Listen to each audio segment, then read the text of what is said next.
Officer, if you would remain standing, raise your right hand. Do you swear in this matter to tell the truth, the whole truth, and nothing but the truth, so help you God? I do. Thank you. If you would, please state your name for the record. I'm Dave Williams, Normal spelling. Williams. And your assignment. I'm a patrol sergeant Where? at the Euclid Police Department, How long have you been with the Euclid Police Department? 24 years. You may inquire, Counsel. Good morning, Sergeant Williams. Good morning. What is your position at the Euclid Police Department? I'm a patrol sergeant. And what does that involve? I help supervise a patrol shift. What does that mean? Well, myself and two other supervisors are in charge of a 16-man shift. We schedule, supervise their activities. Okay. And did you ever take any, did you go to Okada? I did. And what police academy did you go to? I went to the Ohio State Highway Patrol Academy. Okay, and they're Okada certified? Yes. And did you ever take additional training in Taser? Yes, I was a Taser instructor. And what does that involve? You go to a Taser instructor class. They teach you how it works, how it functions, what it's for, and that certifies you to teach your coworkers back at your station to use the tool. Can you talk to us a little bit about the function of a Taser? Yes, it's an electrical discharge weapon. It has 50,000 volts. It attacks the sensory system, the central nervous system, the muscular system. When it works properly, you're completely incapacitated. And then when it shuts off, you're back to normal. So ideally, when you use it on someone, they're completely incapacitated and you can handcuff them, place them into custody. It's a really great tool. It's been very beneficial to us over the years. Is a Taser considered lethal force? It is not considered lethal force. Is it considered non-lethal force? It is considered non-lethal force. What does the term less than lethal force mean? Less than lethal means that it's not designed to kill you. But is there some risk that a taser could kill someone? There is some risk that it could kill you, yes. And in fact, that's occurred. If you have pre-existing conditions, if you're elderly, very small, very young, there's a subset of people they don't want you to use tasers on.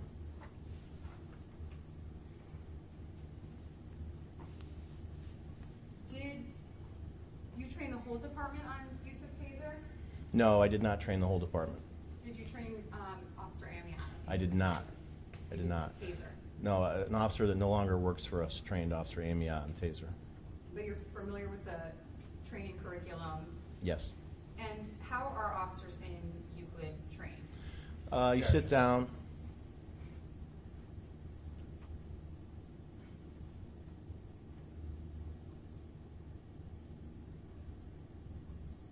Is the training the same for all? Yes. Overall? That means you can answer. How are officers in Euclid trained with the taser? You get together as a group. You watch a Taser-provided PowerPoint. Go over how it works, how you operate it, how you carry it. You watch a bunch of videos of it being used. You can be shot with it if you elect to do so, just to feel what it feels like. You can be hooked up to it and get a little feeling of how it feels. What is the purpose of that? Just so you can testify about it and how you know what it feels like on your body. It's voluntary, you don't have to do it. Okay. And what else is part of the taser training? After you are shown how it works and everything, you get to shoot it on a practice target, just so you can see how the probes spread out. They shoot out at an angle. So it has a it has a laser. So if I were to point the laser right here on my body, the top probe would hit me right here, and then the bottom probe would hit lower somewhere. Okay, so generally the top probe will hit where you're aiming, and then the bottom probe goes down at an angle. Okay. Based on your training experience, what's some of the risks and benefits of using a taser over other options of force? The risks are overdependence on the taser, using it in wrong situations. It might not work. In this particular instance, it didn't work the way we would have wanted it to work. Objection. Sustained. Question. Are there other risks and benefits to the taser that you'd like to touch on? Benefits. Without talking about this specific issue. The benefits in particular are people aren't injured afterwards. There's no lasting effects. You're not injuring them. Pepper spray lingers for days on someone. Hitting people with sticks or fists, injures people. Tasers, generally, the person's fine. You incapacitate them, you take them into custody, and it's all over. So it's been a great tool for us over the years. Doesn't work all the time. There's a lot of misses. People aren't standing still. It's very dynamic. So there's been many, many misses over the years. Many one probe strikes where the probe doesn't hit properly. Many times the probe will get stuck in people's clothing and not penetrate, like winter clothing, heavy clothing. So it doesn't always work. It's just a tool. It has its pluses and minuses. Judge, may we approach? You may.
may proceed. Well, I'm sorry, was that, I just want to make sure that admonition is on the record. whatever it Beg was. pardon? But that admonition is on the record, whatever it was. Counsel, ask your question, please. Why are there 2 probes on a taser? It's to complete a circuit of electricity. It allows the neuromuscular incapacitation to take place. If someone deploys, how far away, how close to someone do you have to be to deploy a taser? You can be from arm's length to 21 or 25 feet. You want some spread on the probes, so we've had a lot of failures where people were shot too close. The larger the spread, the better it works. What happens if you deploy your taser at one person and one of the probes hit but the other one does not? It doesn't work. There is no neuromuscular incapacitation if both probes don't hit. Okay, and if, for example, if I have hands on Officer Amiott and one probe goes into me and one probe goes into him, but we're touching, what is the effect of that? That's going to be your neuromuscular incapacitation, so they would both be incapacitated. Are each of us fully tased when that happens? Yes. We're not less tased because there's 2 people. No. We're receiving the same amount of volts as if we were tased alone. Correct. Are officers trained? Have you ever heard before of a situation where the officer, where one probe hits an officer and one probe hits a subject? Objection. Overruled. No, this is unusual. I haven't heard of it happening before. That doesn't mean it hasn't happened before. This is an unusual occurrence for us. I can't think of when it's happened with us. We have a lot of use of the tool.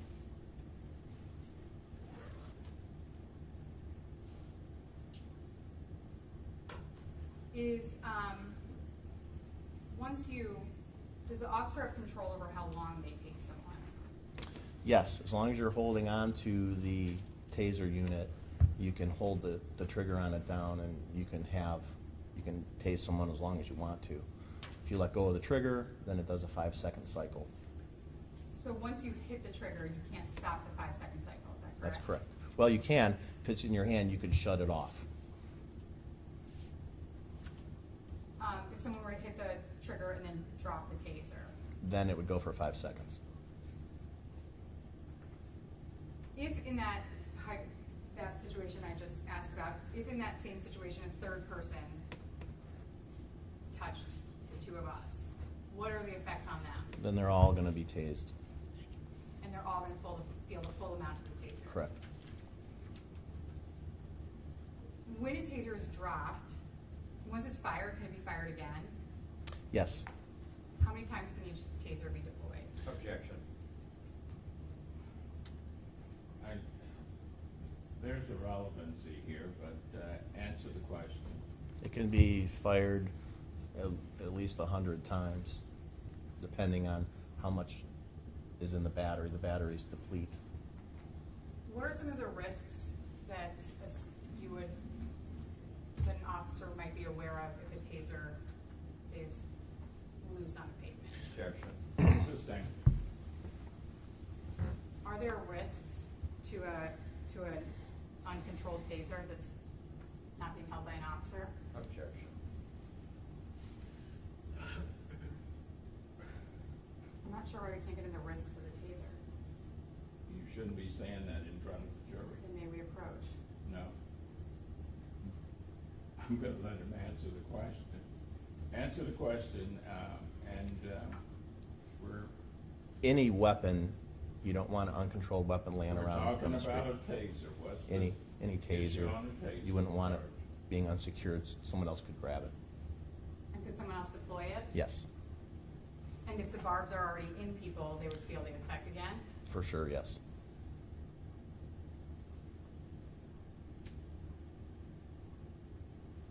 Just may I have one moment. You may.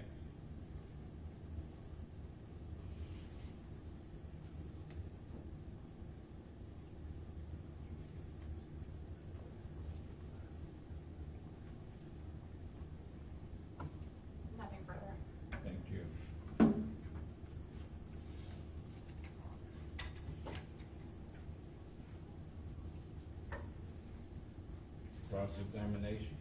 No questions of the witness, Your Honor. Questions by the jury? You have to write it out. May I just grab my, Big part? may I just get up, grab my water? Yes. By all means.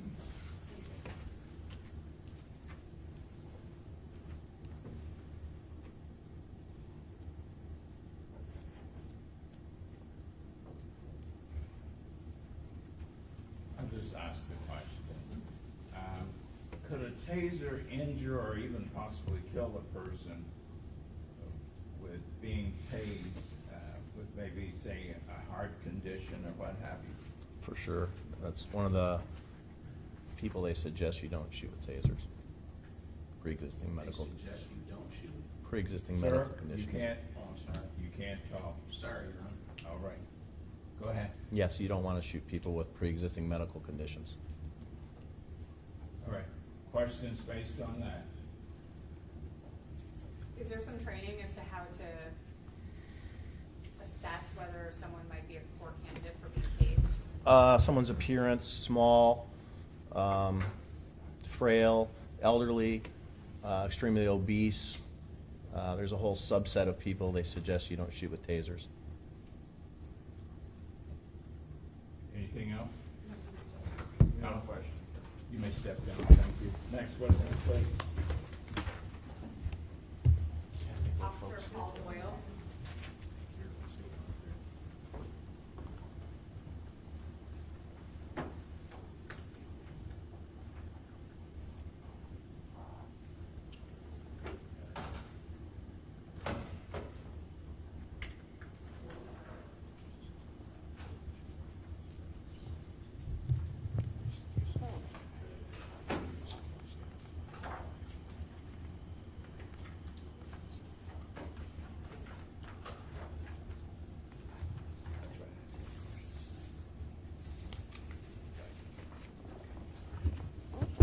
Please raise your right hand, officer. In this matter, do you swear to tell the truth, the whole truth, nothing but the truth, so help you God? I do. Thank you. Be seated.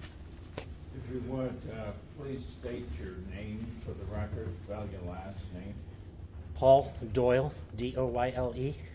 and you are a Euclid police officer? Yes, I am. How long? 31 years. Your current assignment? Traffic division, assigned to the courts for daily details. Okay, I noted you brought documents with you. May I see those, please? Certainly.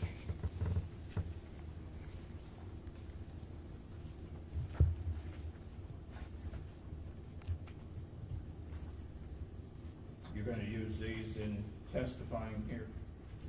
If I need to recollect, it's my lesson plan that I taught, defensive tactics to the new recruits.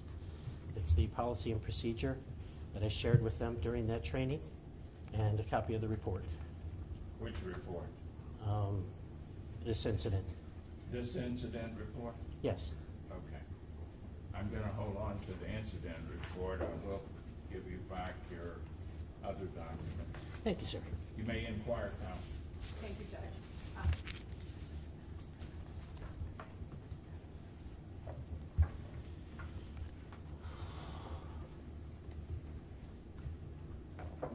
Good morning. Good morning. I think you just stated your name for the record, but if you could tell us about your employment.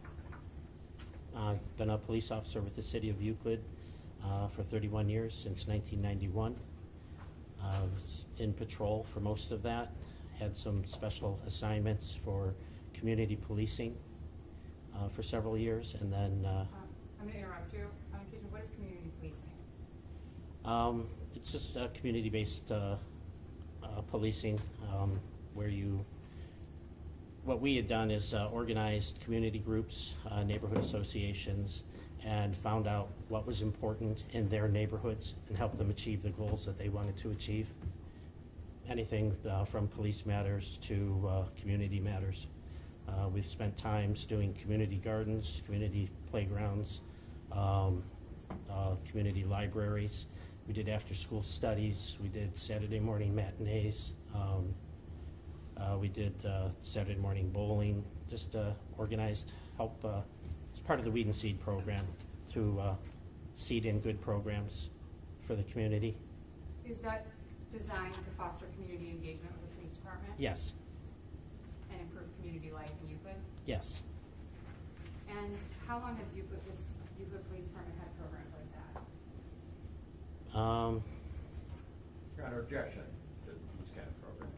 Beg pardon? Objection to these kind of programs. Overrule, answer the question. It was in effect, I think, for close to 10 years. And what time period? 10 years. Next question. What are your other roles at Euclid Police Department? I was assigned to the traffic unit, and then when manpower became an issue, I was transferred over to the court, work as a bailiff. So I'm still assigned to the traffic unit, but daily duties require me to be in court most of the time, and when I'm not in court, I'm back out on the road and do traffic details or assist with patrol. Do you also participate in training of new recruits or new hires I have, yes. for police officers in Euclid? Yes, I have. And did you participate in that role from 2012 to 2017? Correct. Did you stop in 2017 or was it ongoing? Basically stopped in 2017. They rotate guys through the detail. Okay. And did you have an opportunity to train Officer Amiott? Yes, I did. And is that when he was a new hire? Yes. And what topics did you train him in? What I covered is basic defensive tactics. My outline, we went through just basic strikes. Okay. From If we could pause for a moment, I have a copy of your defensive tactics outline, which I'm going to mark, but I want to make sure it's the same thing you have before we create confusion in the record. May I approach? You may. Sorry, Judge.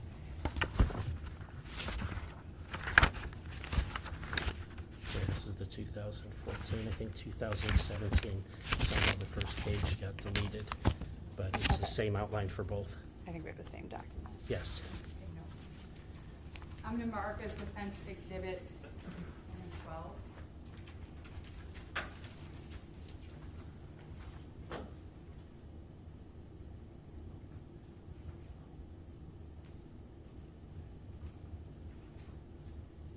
What's the document? Oh, It's just my defensive tactics outline. thank you. And is that your training curriculum? Yes, it is. And is that an approved curriculum? Yes, it was.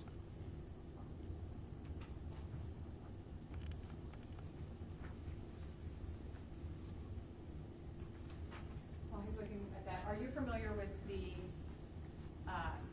use of force continuum? Yes, I am.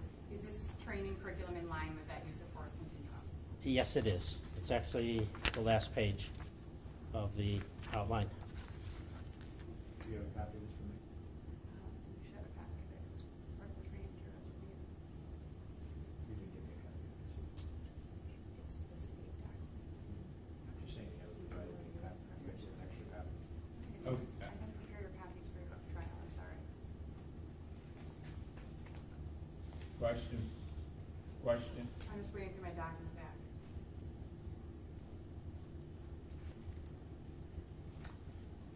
Thank you. So I'm going to mark your curriculum as Defense Exhibit 12. Can you go over what you trained in that class? Just go through your curriculum, what Officer Amiott would have been trained with? Okay, the first thing we do is an introduction, just to get to know the people that are in the class. Find out their work history, their defensive tactics experience, if they have any injuries or concern, and then I just go over the outline with them. I was surprised to find out that most people don't have any background for self-defense. A lot of the people just came from regular jobs. One officer was a librarian, another was a mechanic. They just do blue-collar type of work and decided to become a police officer. I had 14 hours to introduce them to concepts and principles that would help them defend themselves when they're literally engaged in a situation where they would be fighting, and they're governed by rules, and the person they're fighting has no rules. There's no referee, and at any time, if they want to fight dirty or pull out a weapon, these other people can do that, whereas we are governed by rules during the fight. So it's fair to say that you have to prepare officers for rapidly changing situations, Correct. unpredictable situations, Correct. sometimes unfair situations? Yes. Okay, I want to move along to the next section of your curriculum. What do you, actual force tactics do you train in? We started off with just warming them up, and we do just basic strikes. Punches in the air, then we'll do it on a pad. We did the jab, a reverse punch, a jab, reverse punch combination, a hook, uppercut combination. Just very basic combinations. Why are officers trained to punch people? Because when you're in a fight, you may be required to punch. It's actually one of the simplest techniques to teach, but it's going to be required. If someone's fighting you, you're going to have to fight back to defend yourself. And do strikes, whether leg strikes or hand strikes, are they intended to produce compliance? Yes. What,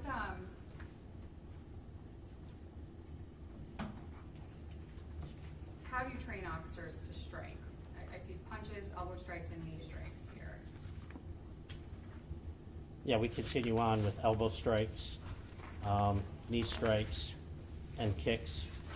What is a knee strike? Striking someone with your knee. And what is the, when would you do that in a fight? Again, when you're in a fighting situation, things change and evolve quickly. You may find yourself standing. You may find yourself on the ground in any position. So we're trying to teach you how to strike another body with power to help protect yourself. So, Okay, and what else do you train here?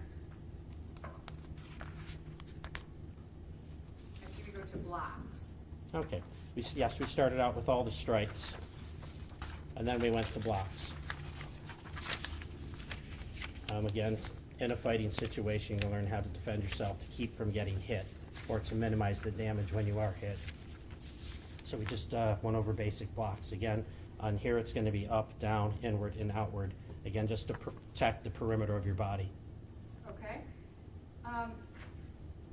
Can you go over the specific kinds of punches, strikes, and kicks that Officer Amiott was trained on? Do you have enumerated here? Yes, we do. The punches is going to be start off with just a jab. That's going to be once you're in a fighting stance, you'll have one side forward, preferably the non-gun side, so you keep your weapon back away from the opponent. A jab would just be a straight line punch to the attacker, usually up towards the head area. A reverse punch would be using the reverse hand, the backhand, not the lead hand, but the backhand coming back, and that would either could go to the face, to the body. I think when I train them to do the drills, we'd actually train high, middle, and low to pick targets at different heights, just to teach the student that there is several targets available and not to get focused in on one. Okay. And what about knee strikes and kicks? Okay. Kind of- As with all the strikes, you have different weapons that you can use. Would be your hands for the punches, your elbows for the strikes. You can actually use your shoulders. And you were asking about kicks? Yes. Okay. Again, the kicks would be using your feet, again, in just different directions. Front kick would be snapping and a thrusting. Side kick going to the side, snapping and a thrusting. A roundhouse kick would be an angle of attack coming in directly from the side. And back kick, kicking behind you. So you're able to defend from different directions. Is this training required for all new recruits? It was at the time. And in your training experience as an officer, have you had to rely on this training in the performance of your job? Certainly. So you've had to punch people, kick people? There are plenty of times when people don't want to be arrested or patted for weapons. Objection. Have you had to use it? Yes. Next question. And then what happens next? You drill them? What does that involve? We did the strikes in the air, then we do it on a pad, and then we put combinations together, basic combinations, 1-2 combinations, like I said. We'd work it in the air, and then again on a pad, where they would either do a 1-2 punch or a block punch combination and try to vary the targets. What does that mean, vary the targets? Vary the targets. Vary the targets. Yes. Sorry. So when you're striking, you don't just get caught considering only one target. Being in a fight, you may be laying down with someone on top of you or side by side, in a car, half in a car, out of a car. If someone's standing outside the car and attacking me while I'm in the car, punching them in the face is not going to be very effective. I won't be able to reach the target. Moving lower on the body to the groin, to the legs, to the knees. These are other targets that are close at hand that I could probably strike more effectively until I can get into a position to do something else. So officers can even punch someone in the groin if the situation requires it, Correct. if it's reasonable. Correct. Can you tell me about your training in how officers should approach or closing the gaps and things you have listed here? After the combat drills, we did approaches. It's going to be remind them of the reactionary gap or the interview stance. Basically, the reactionary gap is going to be a pace and a half of the suspect. Nobody gets within a pace and a half of you, and that would be the person that you're dealing with, the suspect. If I'm dealing with someone, I'm traditionally very short compared to the people that I deal with. They would be able to cover that pace and a half much quicker, the distance, than I could. If they're inside the reactionary gap, that means they can act faster than I can react. So if they're within a pace and a half, they can strike me without me being able to defend myself. Okay, and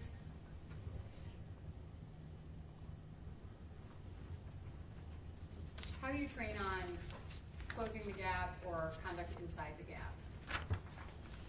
Well,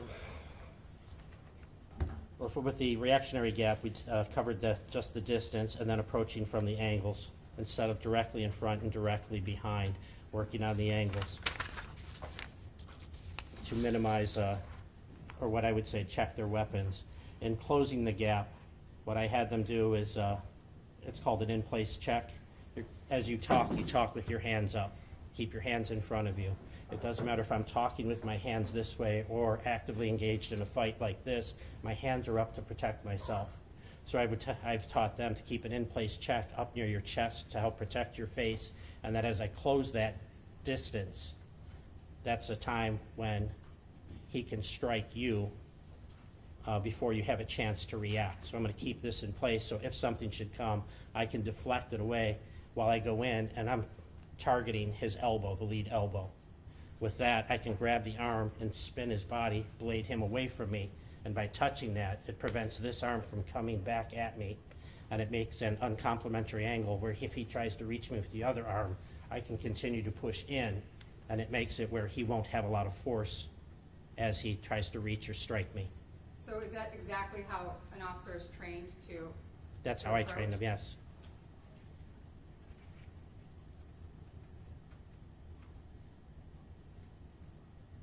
What are escorts? Escort is just going to be moving person from one place to another. So if you had an incident where you wanted to take him from his vehicle back to our vehicle, okay, or if you're in a house from one room to another to separate people, just to moving them from one place to another. And how are officers trained to escort a subject who's resisting, based on your outline?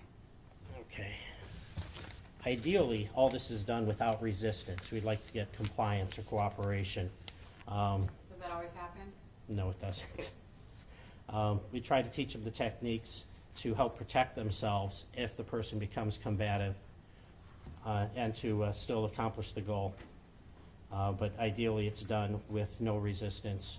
And when I train them initially, it's done with no resistance, so they have an understanding of the landmarks and stuff of what they need to do. The first escort was a straight armbar escort. It's done with no resistance. You're just basically going to come up, as I said, you close the gap. You're going to keep one hand to protect your face. As you close the gap and make contact with the suspect, you're going to aim for the point just above the elbow. Grab that and then grab the hand. So now I have control of the arm. And as we start to walk, if they're compliant, it's a very gentle touch, all right? And I can actually take my hand and place it around their body to guide them in the direction. It's a very gentle escort. With resistance, we stepped it up a little bit with just a little bit of resistance where they're not quite complying, but they're not quite fighting. So if you're telling them to come with me and they're not going to go in that direction, what you do is you place the hand behind the elbow, stiffen the arm, anchor the other hand, and shove the shoulder up into his ear. What that does is causes him to unbalance, and it will start to move him in the direction that you want him to go. And is that the same training you used with Officer Amiott? Yes, it is. And is that training method the state sanctioned method? It was at that time, yes. Has it changed? I'm not sure what the current, Because you're not. I haven't been doing it for several years.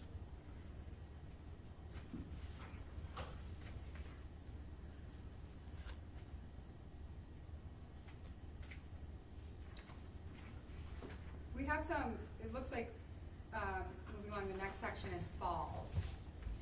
What is your training with related to falling positions or use of force in falls?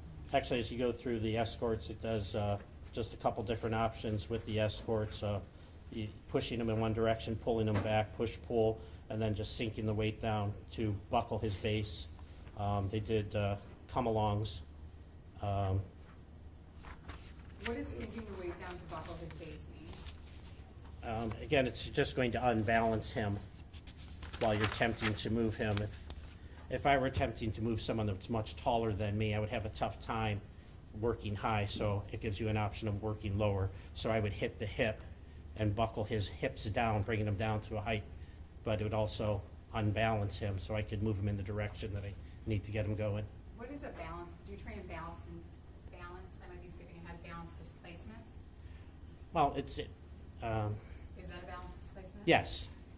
To do anything, you need to have a solid base underneath you. Whatever work you're going to do, you need to have a base underneath you. When you don't have a base, you're out of balance and you can be moved or So is it the objective of the officer to keep their base while undermining the disrupting subject's theirs, base? yes.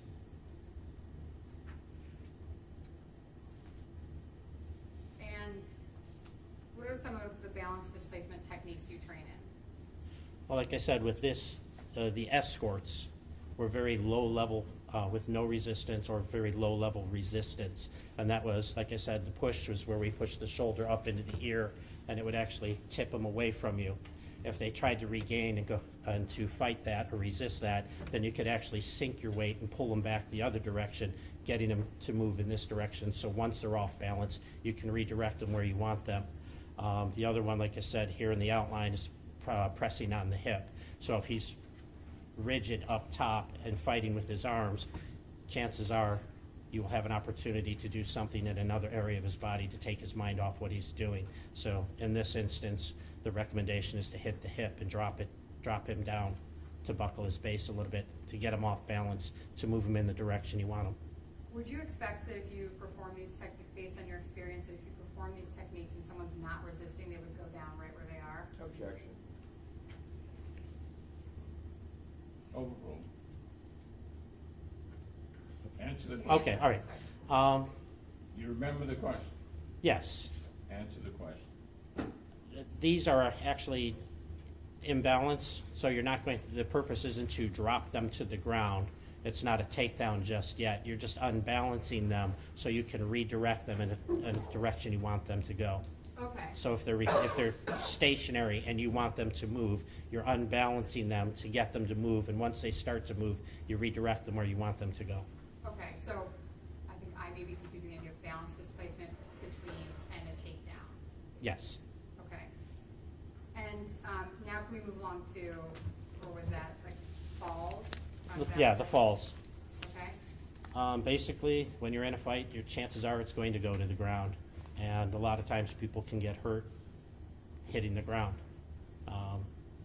Just falling improperly, hitting your hands, hitting your elbows, you can dislocate and damage and hurt yourself. So taught the officers how to fall properly to minimize damage when they do go down. Okay, and next, takedowns. Okay. How are those trained? Okay, this would be the next step where you had the balance displacement, where you're trying to unbalance someone. This is where you're actually unbalancing them to the point where your purpose is to take them down to the ground, direct them down to the ground. Okay, and how are officers trained to do that? The first one was a forward straight arm bar takedown, and it's very similar to the escort position that when I came in, I'm going to protect my face moving in, grab the arm, get the arm straight.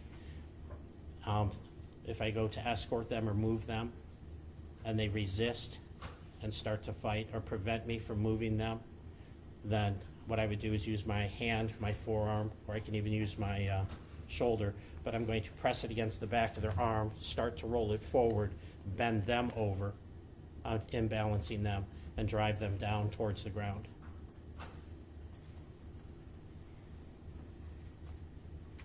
And I guess to ask the question again in relation to takedowns, would you expect that if someone's not resisting, they would go down where they're standing? Yes, Approximately. yes. Sustain. I will strike it, disregard. Next question. May we approach? No. Well, then I'll rewind and ask it again about balance displacement. If you were using a balance displacement technique, Was that comment from me, counsel? no, but one was not, one was overruled, one was sustained, so I'm just gonna go back to one that was overruled. Okay. If someone were if you're using a balance displacement intended to drop someone to the ground, and they weren't resisting, would you expect them to fall where they were standing? Objection, speculation, hypothetical. Sustain. Officer, do you have experience with this? When we trained with the new recruits, everything we do. Objection. I sustain the objection. Your question was, counsel? What was your last Well, I was question? gonna What was say- your last question? Is establishing a foundation that he's not speculating. Are you trained Would you in? read me the last question, please? Yes, sir. Officer, do you have experience with this? Answer the question. Yes, I do have experience doing. Next question, please. And have you personally used these techniques that you train? Yes, Based on your training and experience, without speculating, if you use a balance displacement technique intended to drop someone to the ground, and they're not resisting, would you expect them to go to the ground in close proximity to where you're at? I expect them to go down directly where I direct them. Thank you. What are some of the other takedown positions that you train in? Okay. On the outline, we have two basic takedowns, and that would be forward, taking someone straight down forward, and then we had taking them down backward. It's all relative to the officer. So the directions, taking someone down towards their face, or someone suspect down on their back. When we train with these, we always walk through them without resistance, slow speed, so nobody gets hurt as they do this, so they can learn and understand the movements. So once they become familiar with it, then they can do it a little quicker and improve their technique. Okay, and can you go through like the itemized things you train with backward takedowns? Again, my lesson plan was all off of the escort position and closing the gap. So if I came to approach someone, or if they approached me, I'd put a hand up to my face to protect my face, get that lead arm, come in, and try to control the arm. From this position, if I wanted to take someone backwards, what we had is the first three would be shoulder, shirt grab, or hair grab. So if they're going backwards, I would grab the shoulder here, and I would step back, drop my weight down, pulling their shoulders behind their hips, which would cause them to fall backwards, right in place. All right, I could grab the shoulder. Next would be the shirt. If they're wearing a heavy coat or a sweatshirt, a solid shirt, I can grab the shirt and it's affect the same technique. Last would be the hair grab, whereas if they were summertime and didn't have clothing that you could grab onto, could actually grab a handful of hair, tip the head back, tip the shoulders behind the hips, and again, drop them right in the spot in front of you. And what if a subject is spun back toward you? Um, Takedowns trained. If they're spinning in towards you, they're aggressing you, you're now engaged in a fight. Depending on the officer's experience, they would have to determine whether they should stay with the technique, if they have enough skill to pull off the technique, or disengage and go to another technique. The next technique that I had was actually something similar. That was the head turn away and heel palm. So if I'm in this position and they start to pull and spin around with me, with this technique, you just take the hand, hit the face, and turn his head, and then redirect his head down. So he would be spun all the way around and actually almost tackling you. Is the training methodology behind that someone's body sort of follows their head? Yes. So by directing their head, Yeah. If you can control the head, you can control the direction of the body. okay? And what's the next one on the list?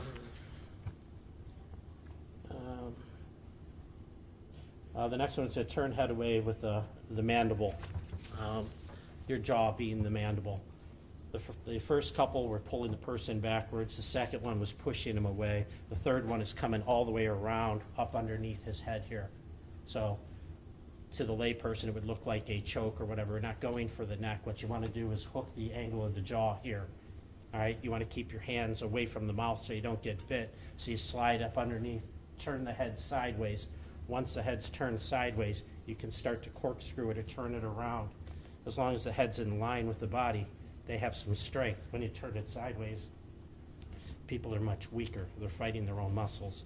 So you turn it around that way. And again, pull the head and the shoulders behind the hips, which should drop them down right in front of you. And this is also how Officer Amiott was trained. These are all techniques that I taught the classes at that time, yes.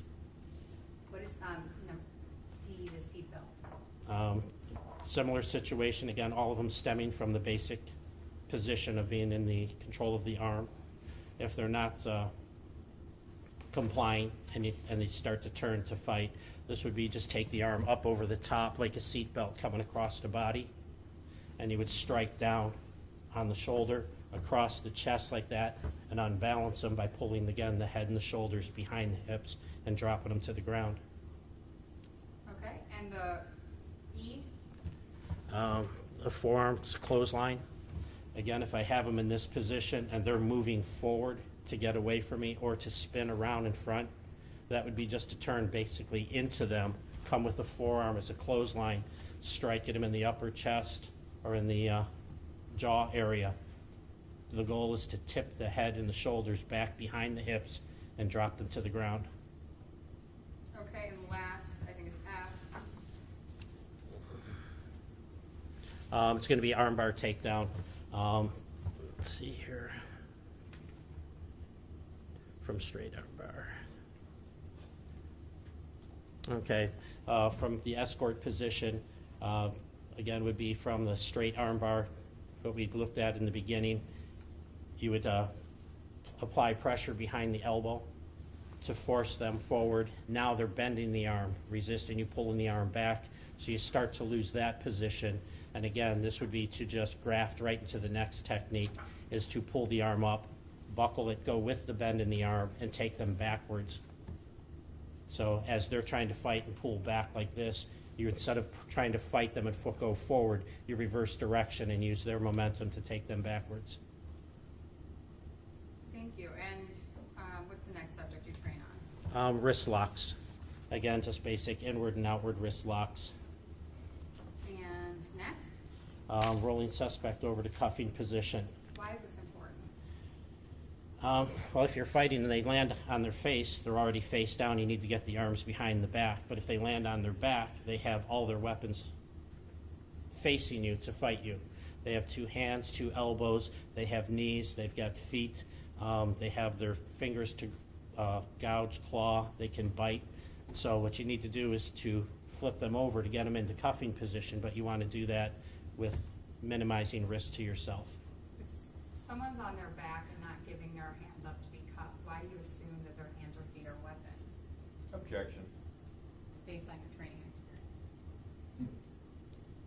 Was that- There- Did you want me to answer? Or? No, I've got to make a decision here. Oh, okay, I'll wait. Thank you.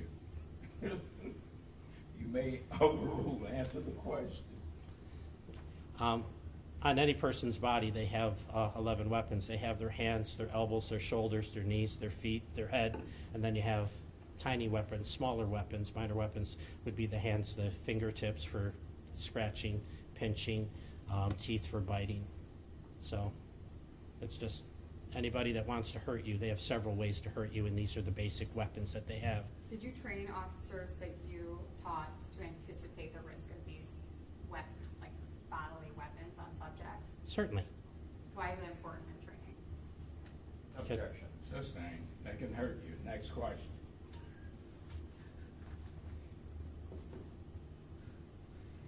Back to rolling suspect over to cuffing position. Can you talk about how officers are trained to do that? Okay, again, as we trained with any of this, it's done very slowly in the beginning.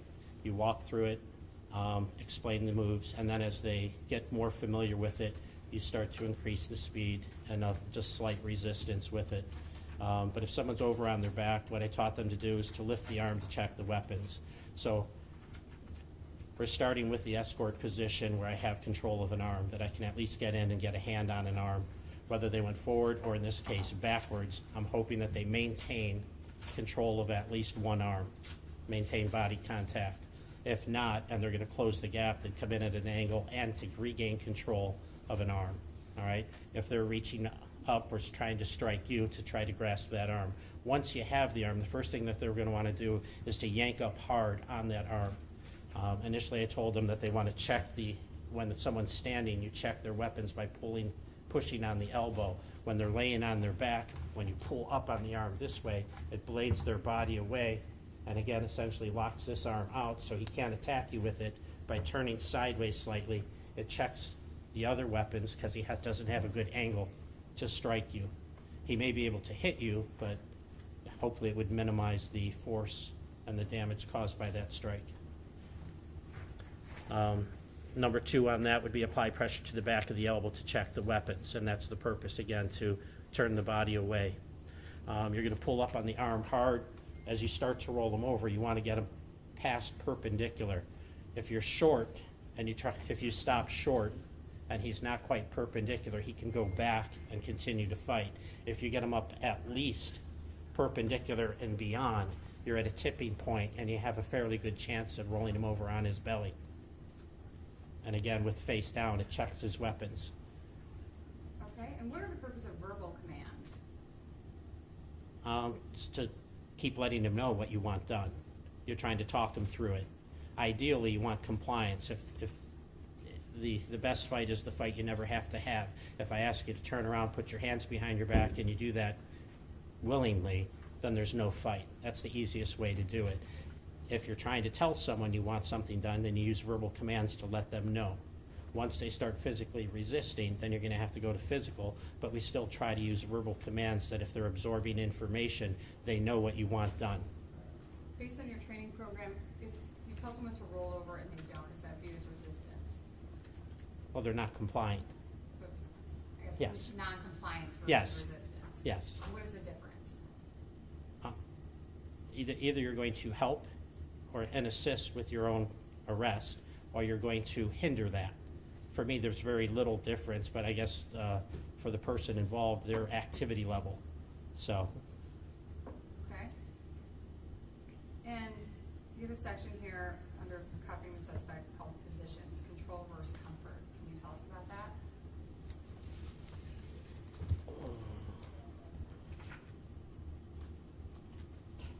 I believe this actual the little section is once you're having them down, we've went to taking the person down, they're on their back, you've rolled them forward, now you have the arms and you're actually going to cuff. So they've not fighting at this point or actively fighting at this point, and you have an arm. So you can establish some control over the person that's down on the ground, because if they're face down and the arm is up behind them, you can raise the arm up and you have pressure point or control leverage at the shoulder. You have a leverage point at the elbow, and you also have a leverage point or pain compliance at the wrist. Do you train in a defense tactic called shoulder to ear that involves bringing a shoulder to the ear? That was a technique. That's in the beginning for the Escort. Okay.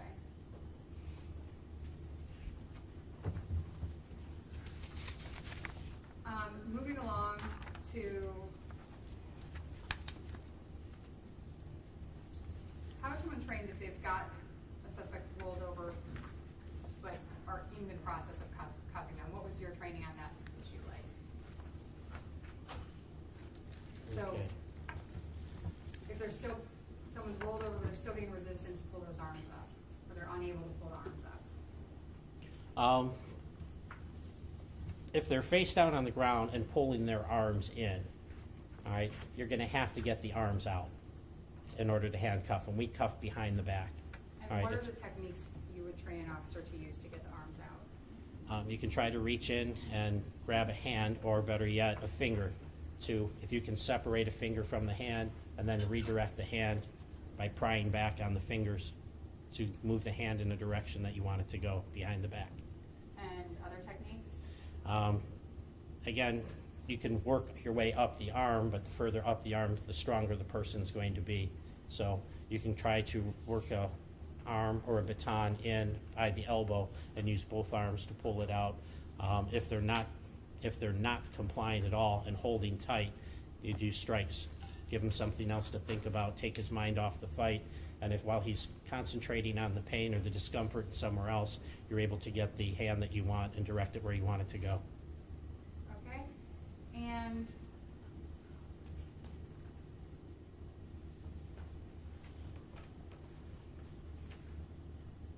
is someone handcuffed when they have one handcuff on or two? When they're handcuffed is when both hands are secured behind their back. Based on your training experience and based on your training program, is someone under control when they just have one handcuff on? Objection.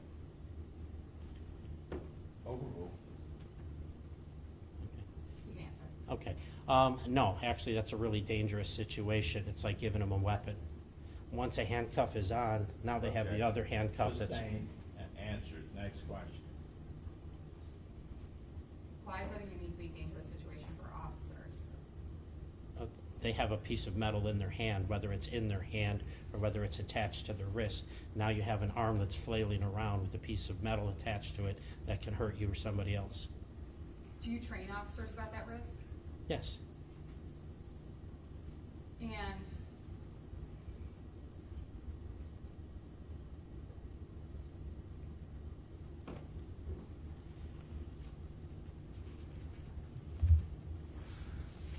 in your training experience, do you teach officers to maintain control of the other cuff, the open cuff?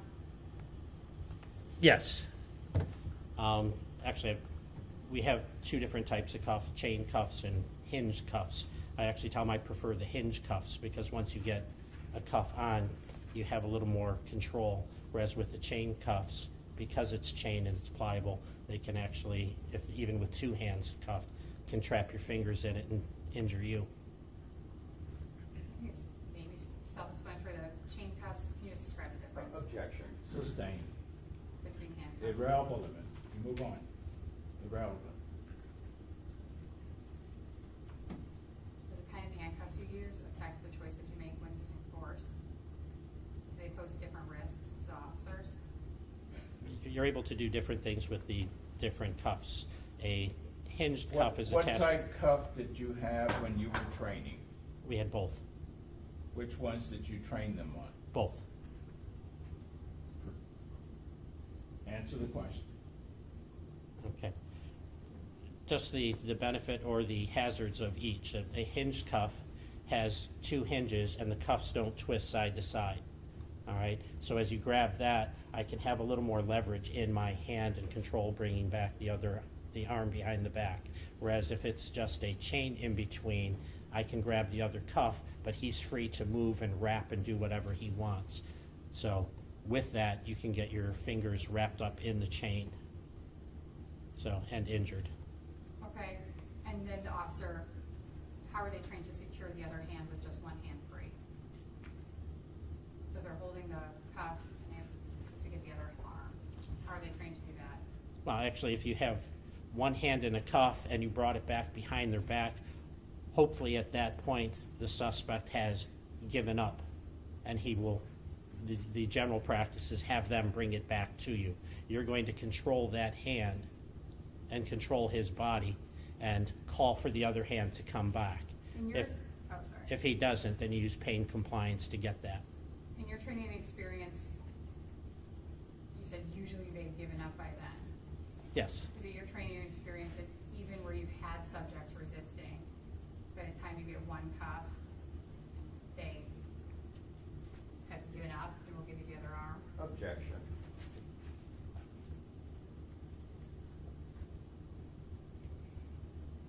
I'm gonna sustain it. We're dealing with training here, so, next question. Would it be uniquely, would you train officers that it's significant to the assessment of resistance that someone still will not give up their second arm when the first arm is cuffed? Objection. Sustain.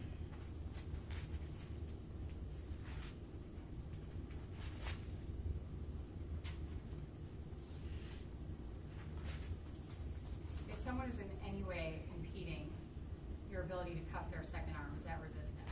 Yes. Objection. Is it active resistance? Yes. Is pain compliance the trained method? Objection. You stated you had been a bailiff, right? Excuse me? You stated you had been a bailiff, correct? Yes. Okay, when somebody object, what are you supposed to do?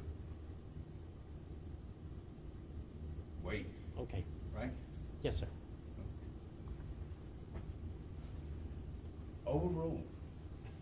Do you train officers to use pain compliance in response to active resistance? Objection. Asked and answered. Sustain. Can you read back the answer? I didn't hear the answer, so.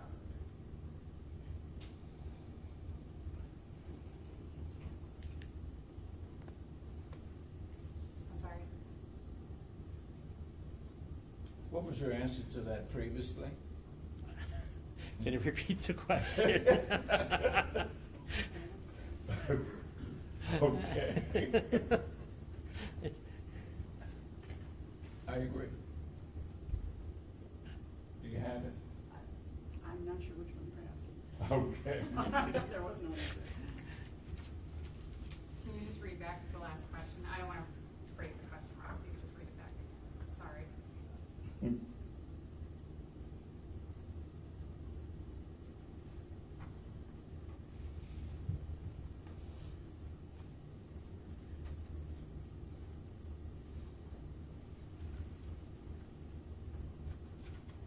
Do you train officers to use pain compliance to active resistance? Yes, we do train to use pain compliance to get the suspect to follow our commands so that we can effect the arrest. And is that how Officer Amiott was trained? Yes, it was. And is that how all officers are trained? Yes. Or is that the required training by the state? Yes. Do you, in the course of your employment as a Euclid sergeant, do you participate in traffic stops? I'm a patrolman. I'm not a sergeant. Oh, I'm sorry. As a patrolman. Thanks for the promotion, though. You're welcome. I have, but not so much anymore. Okay. Majority of my day is spent in the court. Okay. One second, one moment, Your Honor, if I may. You may.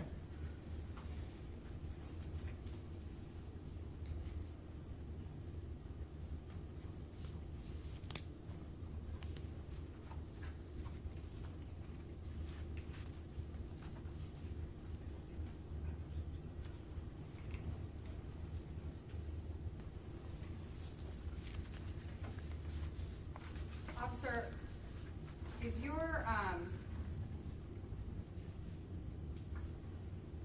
in addition to the authorities we spoke about, APATA, the state, et cetera, is your training in line with Euclid's use of force and firearms policy? Yes, it is.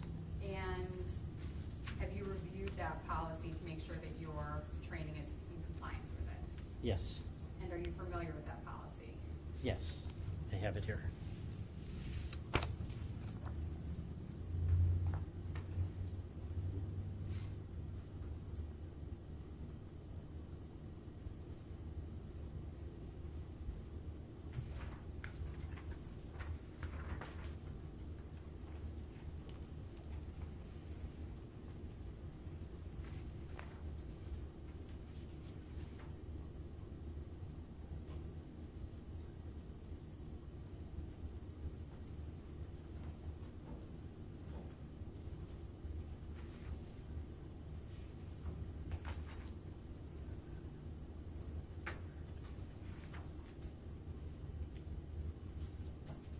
I'm waiting for the state to catch up.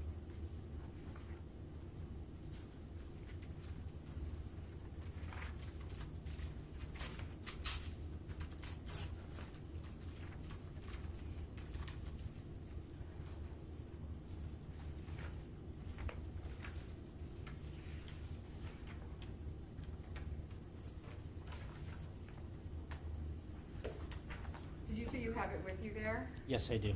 Okay, I'm just gonna, may I approach, Judge? I wanna make sure You we're may. looking at the same document. Okay. I'm gonna mark this as Defense Exhibit 13. And can you tell me what that document is? It's a use of force policy and procedure for the Euclid Police Department, and it was dated December 21st, 2016. And would this have been the use of force policy and procedure at the time of the incident in question? Yes, Which I think we can establish you're aware we're here about a 2017 incident. correct.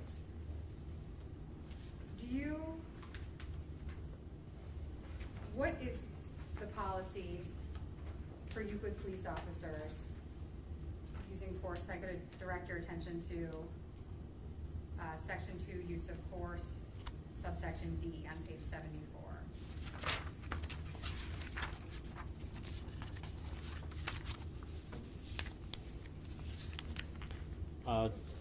Section 2, use of force, D, says that any police officer has probable cause to believe that a person has committed a crime or public offense may use reasonable force to effect the arrest, to prevent escape, or to overcome resistance.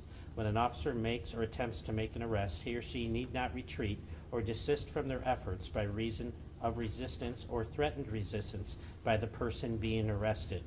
Nor shall the peace officer be deemed the aggressor or lose their right to self-defense by use of reasonable force to effect the arrest, prevent escape, or to overcome resistance. Nothing further. Thank you. Cross-examination. Thank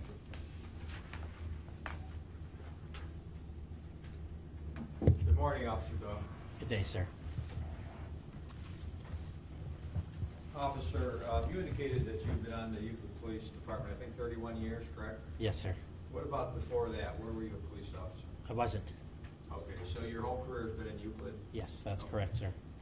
And you indicated that you trained Officer Amiott on use of force techniques when he was a new hire, correct? Correct. And when was that? What year? I believe that was 2014. Okay. Is it common practice for all departments to train officers, new hires, on use of force? I'm not sure what practice is with other departments. Okay.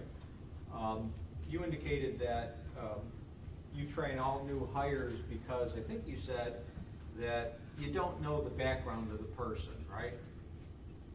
Oh, They could come from any walk of life, correct? I train all new hires because the department wants all the new hires to go through their departmental training. Okay. Do you know where Officer Amiott worked at previous police departments prior to Euclid? Are you aware of whether he held law enforcement jobs? Approach.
proceed, Howard. Thank you.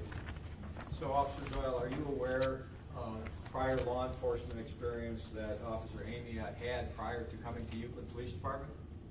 I believe at that time I asked each person what they did for a living prior to coming to Euclid. Okay, so the question is, are you aware that Officer Amiott had prior law enforcement experience at the time that you trained him? I believe he came from Menor. Okay. Are you aware that he also worked at North Kingsville? No, Were you aware at the time that he also worked in Grand River? no, I have no knowledge of the new recruits as they come in. Okay. Do you know if he received training and mentor on use of force? I would imagine they had some, or at the academy, but not extensive. Even our program is only 14 hours. Okay. So you don't know what kind of training he had in mentor, but you're saying you assume that he did have some training, correct? Well, most departments would require some sort of training. We just don't know what training they've had. So, And that makes sense, right? That that police departments would train law enforcement officers on the use of force, correct? That makes sense, right? it's part of our job, yes. It's part of your job. Because part of your job as a police officer involves inherently the use of force against citizens, correct? Yes, And where do you get that authority? Who gives you that authority? the state, I believe. The state, right? Yes, yes, So the state of Ohio is a government, it's a sovereign, right? yes, Right? yes, And the state of Ohio gives you an authority to use force against citizens because you're a police officer, right? yes. And how do you acquire that? Do you have some certificate that you have? To be a police officer, yes. Okay, so just to get down to basics, in order to be a police officer in the state of Ohio, you go to OPATA, correct? Correct. If you successfully pass that, what do you have to do before you are deemed to be a certified police officer in the state of Ohio? Take an exam, You take an exam, yes. and then if you successfully pass that exam, what's the next step? What happens next? Well, you would have pass all the exams to their level and have a department sponsor you or hire you on. Okay, so you also need a sponsorship, right? You can be sponsored ahead of time or you can get hired afterwards. All right, what is a sponsorship? What's required in order to obtain a sponsorship? 31 years ago, the police department hired me and then sent me down to Ohio State Highway Patrol Academy. So they sponsored me to go through the training with the understanding that if I passed, they would hire me as a police officer. Okay, and I assume, obviously, you were successful with that, correct? Yes, And then do you get a certificate from the state of Ohio? yes, And is it called a peace officer certificate? I believe so. I'm not quite sure. But it's your understanding, isn't it, that it's that document, that authority, that allows you, as a person with a badge, Yes. and a gun, and a uniform, and the authority to use force against people, right? Yes, And you're justified in doing that so long as you maintain a valid certificate, correct? yes, And do you have to renew that every year? no, Your certificate? No. Do you have to renew that certificate at all? no, Could that certificate be revoked by the governing authority of the state of Ohio? I imagine it could. It could be revoked for a number of things, including misbehavior of sorts, can it not? I would imagine so. Okay, but that's never happened to you, right? No, Okay, fortunately. Objection. Sustained. So, I was right, I'm sorry. So, you as a police officer want to maintain that certificate in good standing, correct? yes, Okay. So, do you agree with me that that certificate gives you a privilege and a right that, for example, I don't have and no members of the jury have, right? I'm not sure it's a privilege, Okay, but okay. it, Well, here, let me clarify a little bit. Do you agree that because you have that valid Objection. certificate, Overruled. Let me hear the question. do you agree that because you have that valid certificate as a certified police officer granted to you by the government, the state of Ohio, that you have the right to use force in certain circumstances against citizens, that's a right and a privilege that I don't have. Do you agree with that proposition? I would just term it as we have the authority to use force, but Okay. I'm not sure if it's a privilege or, All right. but- Yes. Okay, so it's you have that authority, correct? yes, And that authority is granted to you as long as you remain compliant with your certificate, as long as you have the peace officer certificate, right? correct. And you agree, don't you, that I don't have, as an individual, I don't have that authority, right? Objection. Sustained. Can we approach her?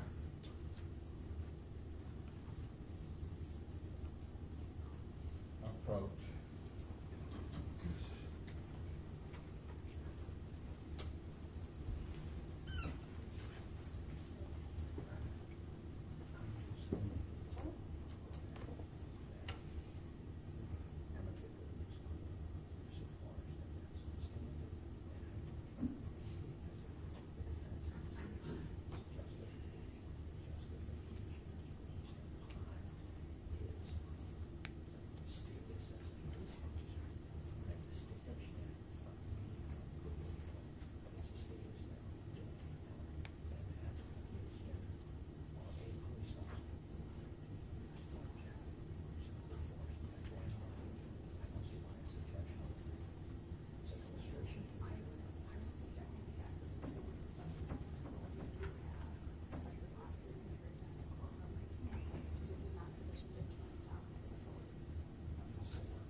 Okay, that's your proposition.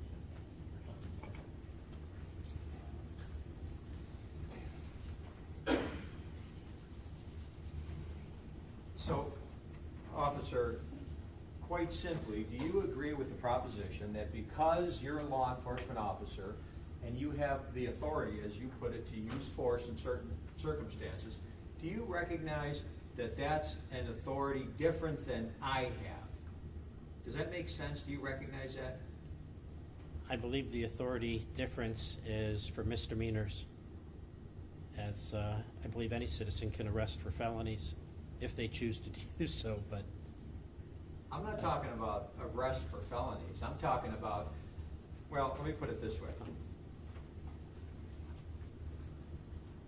The fact that you have a police officer certification allows you to use reasonable force against citizens, correct? correct. Are you saying that I, as a private citizen, have the right to use force against citizens to, for example, if I took the court reporter by the arm and dragged her out of the courtroom, that would be assault, or that would be deprivation of some kind of right, it would be abduction, it would be something like that, right? Yes? Well, as again, I think the difference, The question is, do you agree that it would be something like that if I use that kind of force against her, correct? well, you have the authority to use force to address felony charges. But for misdemeanor saying I charges, do, as a yes, private average, citizen. average citizen can take action when there's a felony committed, but not misdemeanors. So what separates us from the average citizen is we can enforce or use force to address misdemeanor charges. Okay, and that's a right that I don't have, right? Correct. Okay. You indicated during your testimony, you said, quote, if someone is fighting with you, an officer, you can fight back, right? Certainly. Okay. And that's based on the use of force continuum, isn't it? Force versus force. Force used against you, you could use reactive force, correct? The use of force continuum, yes, guides us. It's an action-reaction continuum, correct? It's a guide, It's a guide, yes. okay. It's a action-reaction guide, right? Well, if you're in a fight, things evolve quickly and change quickly. So it's not, you're here on one rung, you have to go to this rung, this rung, this rung, this rung, this rung. It's fluid, it changes. Okay. But And- it does give you a guide as to what you can do. Okay. And is it true that the touchstone of that guide is reasonableness, objective reasonableness? True? With our training, it's reasonable and necessary, yes. And what if it's beyond reasonableness? Then what? What's the rest of your question? Okay, a police officer has a right to use reasonable force against a citizen, correct? Yes, And he is allowed to do that, he's justified in doing that because he's a police officer, correct? okay, yes, Yes. And if he uses unreasonable force, you agree then that he doesn't have that right and he doesn't have that justification, correct? He loses it, right? I would believe the department would address that, The department? yes. What about the law? Oh, You think that's an appropriate legal question? Objection. Sustained.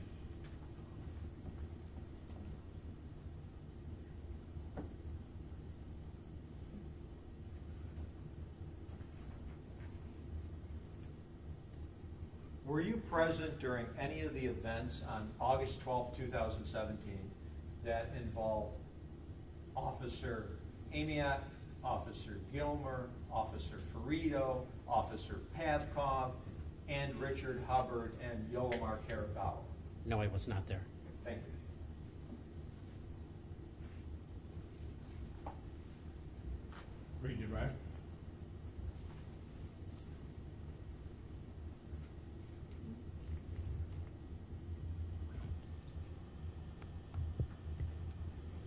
Actually, I have nothing, Judge, thank you. Questions by the jury?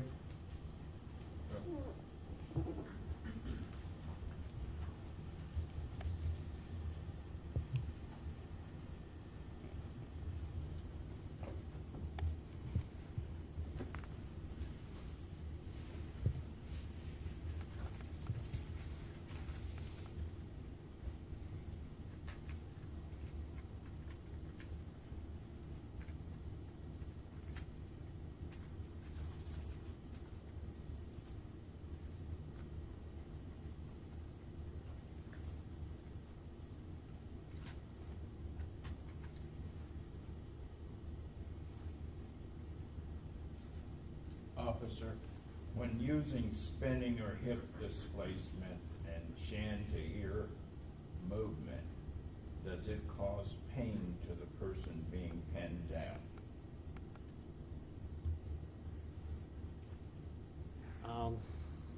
I think they're combining things.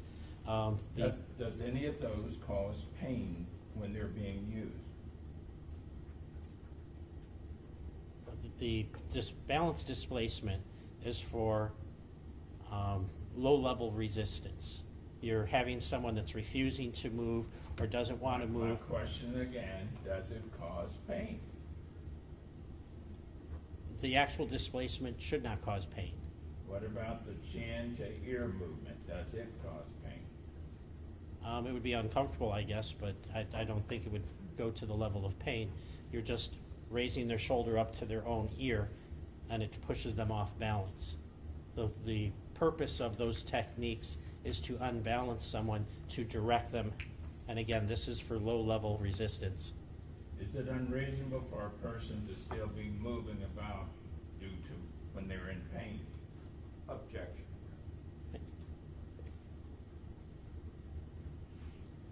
Objection noted. One more time, just to clarify. If a person is in pain, do you expect them to be moving about? I guess it's a possibility, certainly.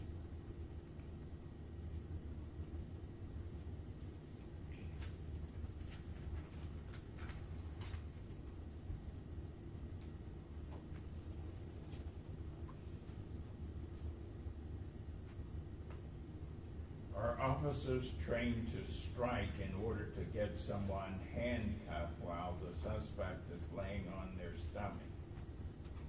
Yes. If Is that correct if multiple officers are on the scene?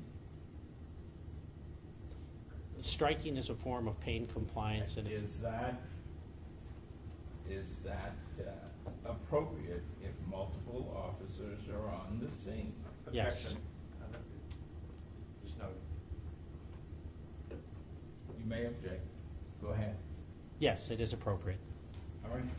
Questions based on these questions? Just two quick ones. It's my understanding that shoulder to ear or the dragging the arm, the objective is to get the subject to roll to avoid the pain. Is that understanding correct? The whole training was based off closing the gap and dealing with someone who was actually standing. The shoulder to ear technique was for someone who was standing, and you're going to escort them to move them in a direction that you want them to go. So the shoulder to ear was you grab the arm, you push the arm up into their shoulder, which tips their body sideways. What was the question? She asked a specific question. I think you're giving us the entire dictionary. I believe they're confusing topics. That's what I was trying to clarify. Well, tell her that then. That's what I was doing, is the shoulder to ear is meant to redirect to someone. It's not a pain compliance technique. If you're on the ground and fighting, then I guess you can have pain. The striking is pain, but the unbalancing is meant to redirect someone so you can direct them in to another location, to move them. Okay, so if I can clarify my understanding, if someone's jabbing my shoulder into my ear, Yeah. the reason I want to move is because it directs me, because I Yes. want my shoulder not to be in my ear. Actually, if your arm is straight, it'll tip you over sideways. So Okay. once you're unbalanced, you're out of balance, I can move your body So easier. then I'm going to want to step over to regain my balance. That's Or why I bend the move. elbow and raise it up to get away from it. Okay. You're trying to take away the driving force, so by bending the arm and raising it up would be a way to escape that move. Okay. And then my other follow-up question is, when officers are assessing what force is reasonable, is it measured by how many people are there, or is it measured by whether or not they have control over a suspect? Objection. You can answer. When you're using force, there's Answer the question. there's numerous topics that you take into account all at once, whether the people engaged, if you have the. What was your question again, Counsel? My job is to say the exact same way. I'll have her read it. Please read the question. Please listen, officer. Yes.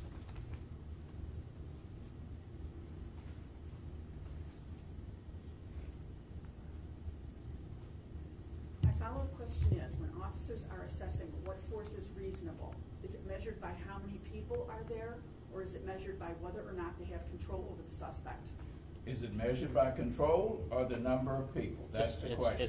It's measured by age, sex, size, skill level, multiple subjects, number of officers, relative strength. There's also special circumstances as far as closeness of weapons, injury, exhaustion, being on the ground, distance from the subject, Let me ask you special this, knowledge. officer.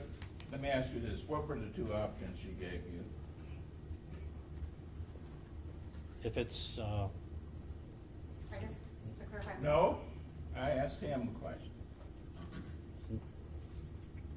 Number- Is it measured by two options she gave you? okay. If you could repeat the options. No, that's okay. You've answered. Next question. That's all I had. Thank you. Counsel? Anything?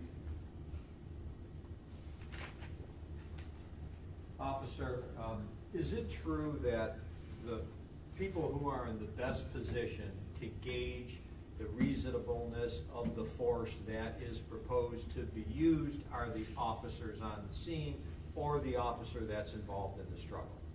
The officer involved in the struggle. Thank you. You may step down. Thank you. Right, thank you. We're going to take our morning recess at this time. Please remember the admonition. We'll come back at 5 to 11. 10:55. All right?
Hey Kathy, they're wrapped up here for the next 15 to 20 minutes.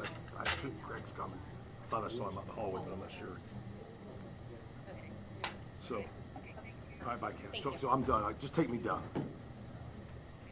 All right, bye.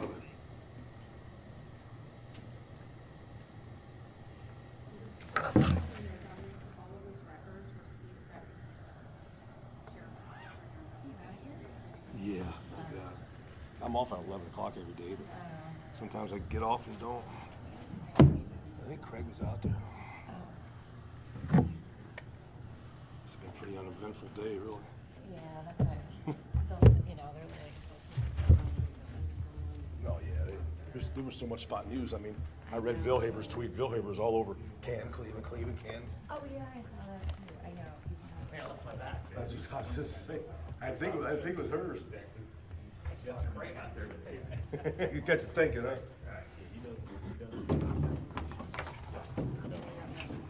Yeah, they were like, were you on your way to cover this or that? And I was like, yeah. Yeah, but then don't listen.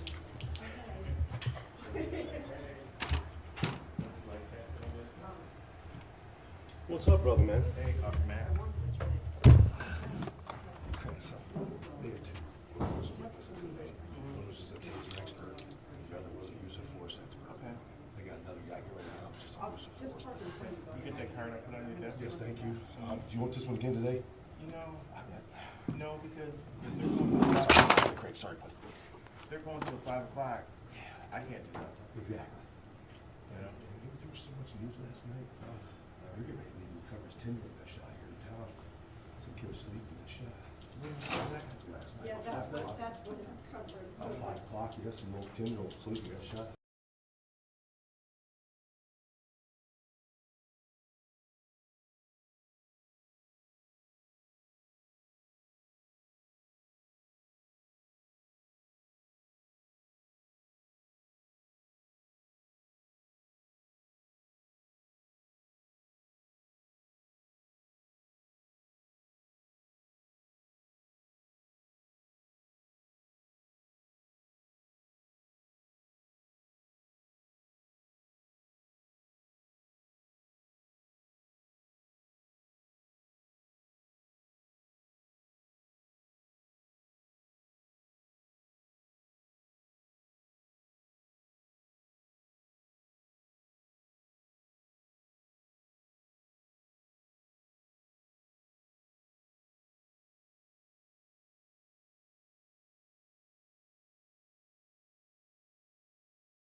I'd be like, higher appointment.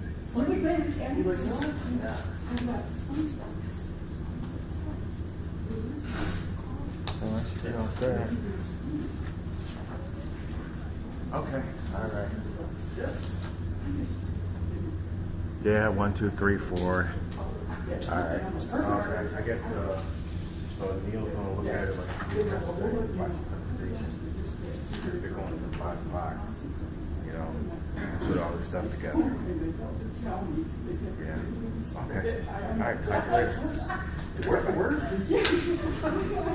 I'm like, okay, brown hair, green tie, blah, blah, blah, blah, blah, blah.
with respect to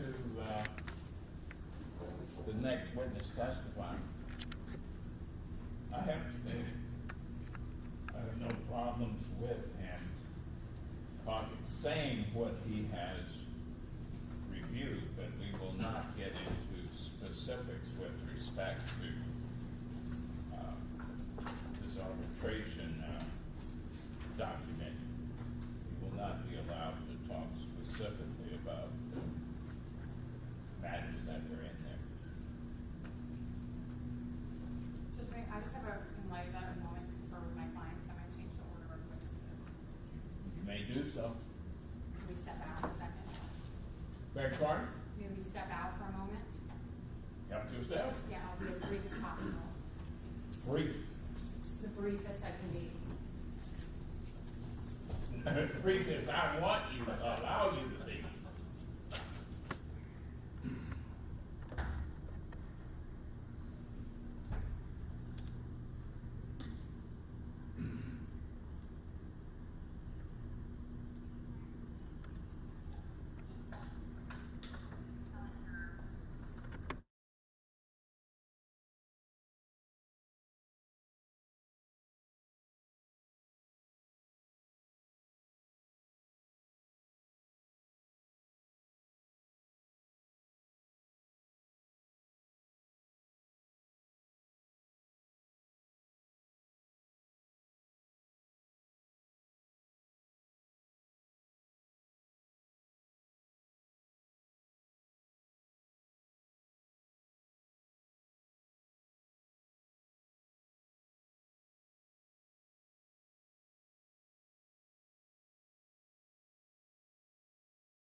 Loosen it up a little bit.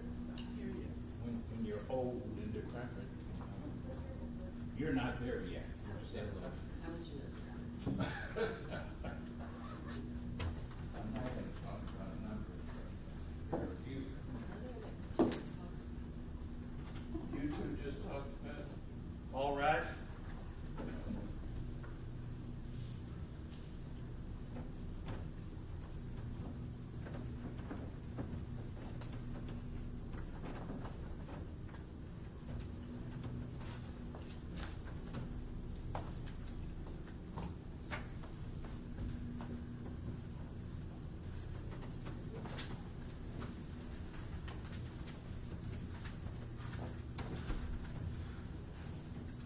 You may be seated. You may call your next witness. Defense calls Michael Amiott. Very good.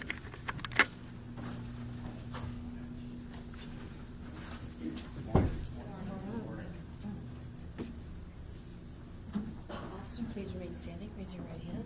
In this matter, officer, do you swear to tell the truth, the whole truth, nothing but the truth, so help you God? I do. Thank you. Be seated. For the record, please state your name. Michael Amiott. Sir, you are the defendant in this case, correct? Yes, sir. You understand, have you discussed this with your attorney where you understand that you cannot be compelled to testify? Yes, sir. You have a constitutional right not to do so. Yes, sir. You've discussed this with your attorney, Yes, sir. and she's counseled you concerning this? Yes, sir. And what is your desire today? To testify. You understand you will be exposing yourself to cross-examination? Yes, sir. Very good. And has anyone promised you or threatened you in any manner to cause you to to give up this right. No, sir. You may inquire. Good morning, officer. Good morning. Where are you presently employed? The Euclid Police Department. And do you have an OPATA certificate? Yes, I do. Is that certificate in good standing? Yes. Where were you employed in Collier Night? Where'd you go to the police academy? Cleveland Heights. And did you receive new recruit training at Euclid Police Department? I did. Okay. And were you a Euclid police officer on August 12, 2017? I was. How long have you been an officer with Euclid Police at that point? August 26, 2014. Is when you started? Correct. Okay. And on August 12, 2017, was that your regular shift? It was not. So you're working a different shift than usual? Yes, that's correct. Do you ride alone or with somebody? We do both. On that day, I was riding alone. Okay. And who makes that decision? Each officer or like a shift commander? Usually the shift commander, whoever puts the shift together, depending on manpower. Sometimes there's 2-man cars, sometimes there's 1-man cars. Okay. And was there a time you made a decision to pull over the vehicle Richard Hubbard was traveling in? I did. Can you tell us about that? I was in the area for a previous call for service. I was going to make an arrest on a male. It was basically a public intox call that we had. We came upon the guy. He was intoxicated. We were going to take him into custody. Another officer showed up, Officer Ferrito. He was training another officer. And typically when you're training another officer, the training officer wants to get him exposed to as many calls as possible. So Dan showed up. We sent 2 officers to calls like this. And I don't know if Gilmer showed up or not. I believe he was in the area because when I reviewed the radio traffic, Gilmer says, I believe he says 10 has this, which 10's Officer Ferrito. So Officer Ferrito left southbound, and he made a radio broadcast that there was a silver Hyundai traveling north on 222 in front of Wendy's. I don't know the exact wording, but something of that nature. I was in the area. I saw the vehicle. I got behind the vehicle. I ran the license plate. It came back to a suspended driver. I got it into traffic. That's kind of a busy intersection. It's where 3 roadways, 222 Can I interrupt you real quick? Sure. Did you hear Officer Ferrito say this looks fun or something to that effect? He did make that comment on the radio. You didn't say that. I did not say that. Is that something you would ever say on the radio? I wouldn't say that on the radio because you never know what's going to happen, and it's not anything I would typically use. Okay. And just continue with where you left off. How the traffic stop was made?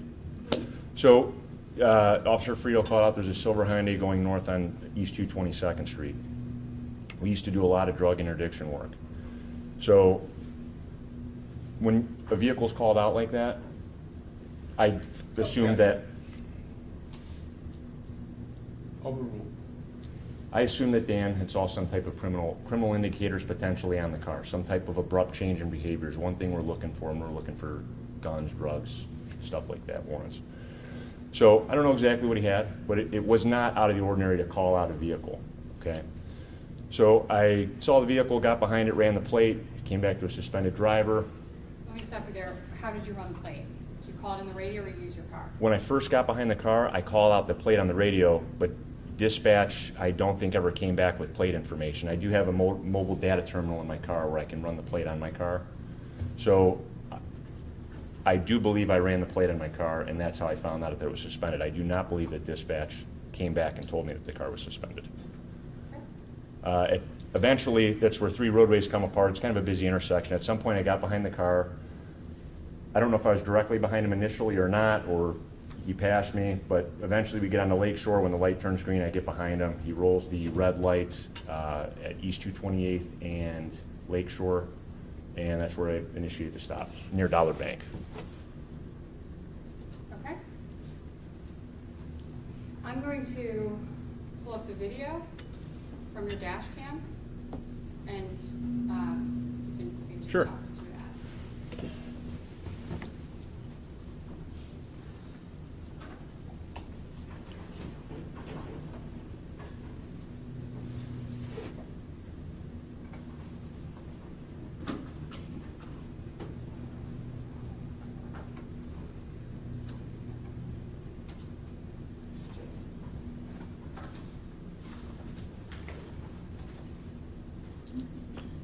getting that pulled up, are there ways in which a video doesn't encompass your entire experience? Objection.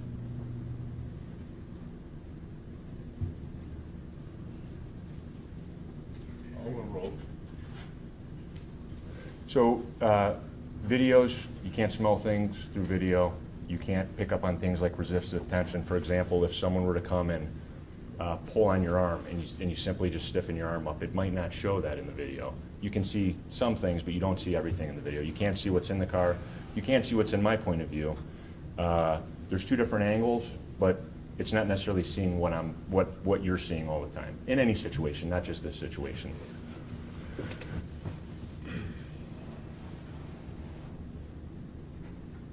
Okay, so what I'm gonna do is, I'm just gonna play a little bit of the video, pause it, and ask you to tell us about it.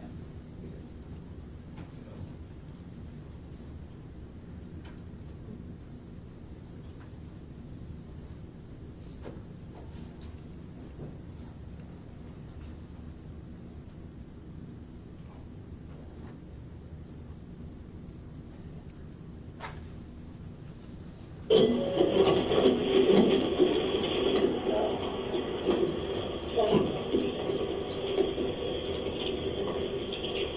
Hey, how's it going?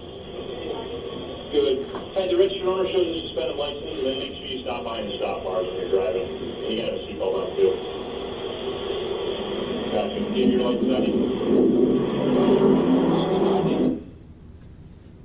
Is there anything about this which would be different than any other stop you might have done for your career as a police officer? It's a routine stop. The only thing is there's I don't know exactly what Dan saw, but I don't know that it's really, I just don't know what Dan saw. So I'm approaching it like a normal traffic stop at this point. And you're citing only the things you're aware of? Correct. Okay. Yeah. Is it a car in your name or what? Is it her name? Okay, you got a warrant? Okay, can you cut it off just while we're talking? And just hand me your keys. Where are they stopped at? Hand me the car keys. That's it? Oh, where are they stopped at? Yeah, stop behind the white stop bar. The stop bar? On the ground? You look right here. Okay, stop there. We can hear you and see you on the screen, but what are some of the things you were observing? Well, when I first go up to the car, I can smell the odor of marijuana coming out of the car. That's why I ask him to turn the car off. Just because we stopped pursuing cars about a year before this. I smell the odor of narcotics, so I want to turn the car off. I asked him for his driver's license. He says he doesn't have it. Do you know whether the marijuana found in the car was tested? I found out later it was tested. And did you review that report? I did review the report at some point. I think the special prosecutor in the case prosecuting him showed that to me, I think, but I can't be 100% certain on that. This was 5 years ago. Okay, if I showed you, would it refresh your recollection? Sure. I'm handing the, may I approach? You may. I'm handing the defendant what's been marked Defense Exhibit 14. Officer Amiott, can you identify that for me, please? This is a Euclid Police Department form. It's from our Narcotics and Vice Unit. They test all the drugs. The patrol officers don't do that. So anytime we have suspected drugs, we put it in evidence. And this is the form they'd fill out when there's a test. This is, it says case date 8/12/17. The complaint is 17-05661. That's the report number that we had that day. There's an evidence tag number. The date it was received was 8/14/17. That most likely, if I'm guessing, is a Monday because that's when narcotics would come in and take the stuff out of the evidence locker. That's my best guess. Suspect listed as Richard Hubbard III, date of birth 1/8/1992. Suspect number 2, if I'm pronouncing it right, Yolamar C. Tirado, date of birth 11/27/92. And the evidence description is marijuana.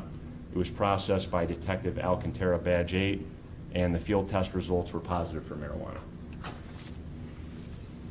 And did you write in your report that you smelled marijuana? I did. And you wrote that before you even knew whether any substance had been tested Yes. or whether it was marijuana in the car? Yes, I noted it in the report, and then on the front page of the report, Gilmer wrote the report because I was injured in the hospital. He writes that officers smell marijuana on the first page also. Okay. Can you go back to the other indicators maybe you were recognizing while you were having this conversation? I would like to get them in chronological order, but you just want me to do the best I can, or do you want me to go through them? Well, right now I'd like to talk to you about, at the time, up until this point, what you had observed, or what impressions you had received based on sight, smell, sound, like everything you heard, seen, Right. all the senses. So when I ask someone to turn off the car, that's typically if I'm going to get them out of the car. I'll ask them to turn off the car and hand me the keys. When I smell the odor of marijuana, we're going to begin a drug investigation. So we're going to search the interior of the vehicle typically. I ask him if he has a driver's license on him. He said he doesn't. And I think that's the point in the video. I don't want to mix up the order, but that's why I ask him to hand me the car keys, because he doesn't have an ID. I smell narcotics coming from the car. I know another officer observed some indicators. I'm not sure exactly what it is yet, but I just want to secure the keys so the vehicle can't get mobile at that point.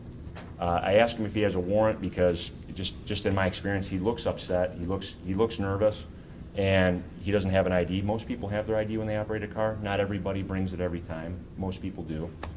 So that's why I ask him if he has a warrant.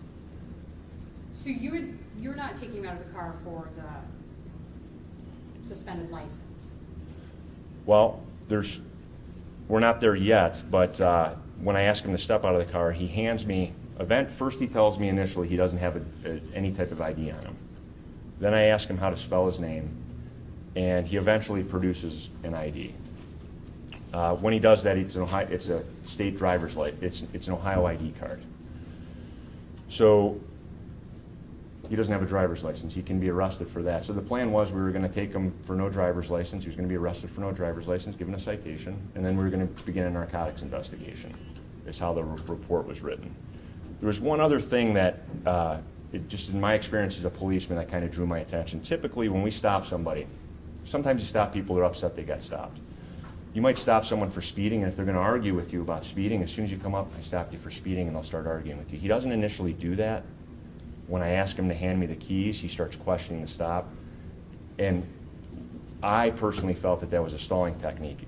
He knows I'm handing him the keys probably to take the stop further, to go deeper into the stop. That was my opinion of it. Okay. We're going to play a little more. You don't have your ID on you? You get a warrant? Why are you so upset? Everybody goes and put out a collar. Yeah, so my partner called your car out. He called my car, but he lived there. Yeah. Not him. I know you talking about this. He didn't call, he did. What's your name? What's your name? My name is Richard Hubbard. What's your last name, Richard? How do you spell it?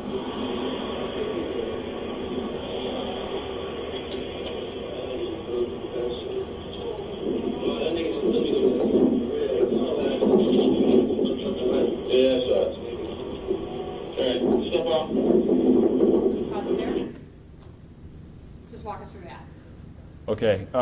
Well, I asked him why he's upset because he seems irritated. So his girlfriend tells him to stop arguing with him.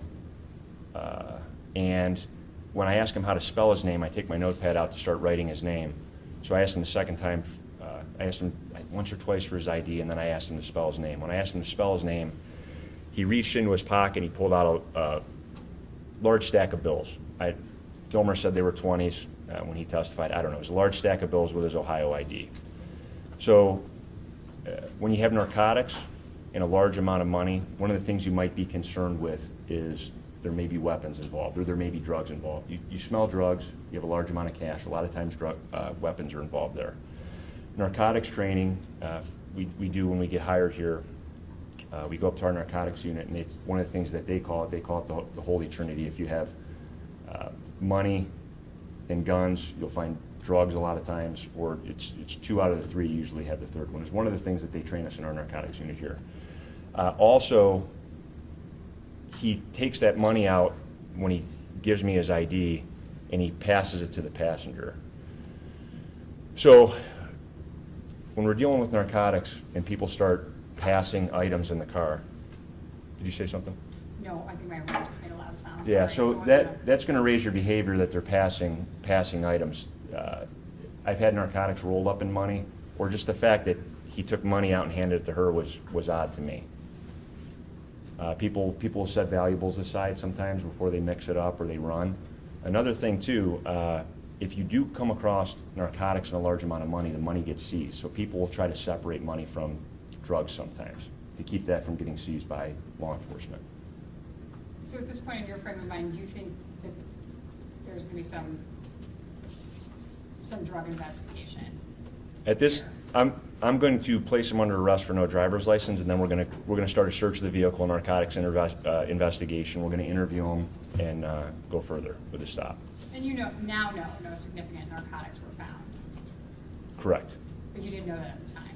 No, and I can't determine the volume of the narcotics in the car based on the smell. And of course, you're responding to only the information you have at the time. Correct. Would this be the first time you were suspicious of narcotics and it turns out that someone didn't have any? It happens routinely. Actually, our traffic stop policy talks about, in our traffic stop policy, it talks that routine traffic stops are responsible for seizures of all kinds of contraband. It tells us that right in our policy, and it tells us in our policy that we're to be suspicious on every traffic stop without telegraphing an over suspicious attitude.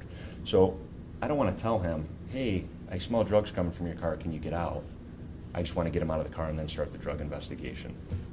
Why did you tell him that your partner called the car out? Because at some point in here, he starts kind of verbally calling Matt names. And he thinks that it's my impression that he made some kind of eye contact with Dan. There was something that happened between those two. Is that your impression now or then? Well, then, because, I explained it to him. He said your partner looked at me, which was true. Dan saw something. There was something that went on between him and Dan. I don't know what it was. And I told him. I said, yes, he did. But you're stopped for red light violation. There was nothing improper or secretive or clandestine about that, right? No. Objection. Sustained. And so, Sustained. I was just gonna ask. Strike the answer and disregard. Next question. I was moving on to another. Is his race any part of the calculus of why you pulled him over? No, and that would be illegal and against policy. Okay. It's not why he stopped. In fact, Dan didn't make any reference to whether it was a male, female. He made reference to a vehicle, so I don't know necessarily. Yeah, that had no basis on drawing my attention to the vehicle. Patrolman Ferrito drew my attention to the vehicle. Okay.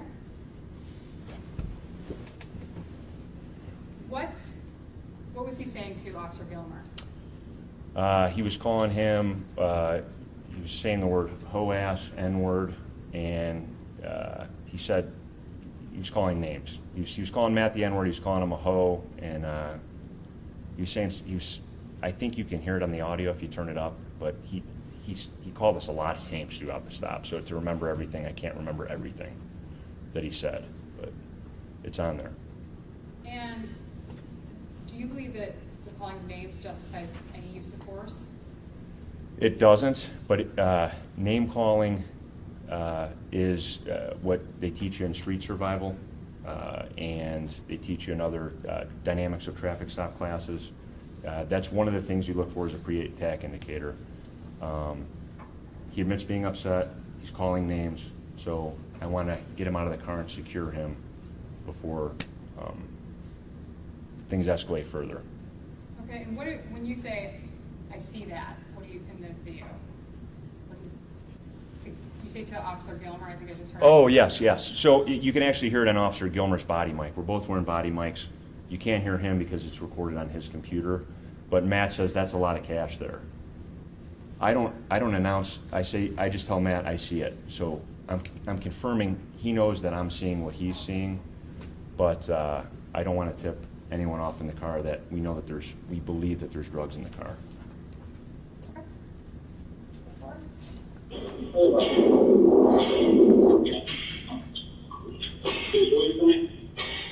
away from me.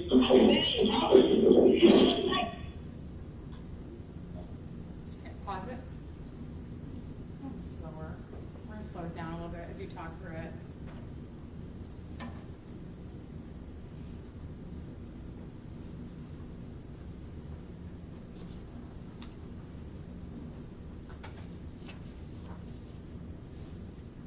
Or type this right here.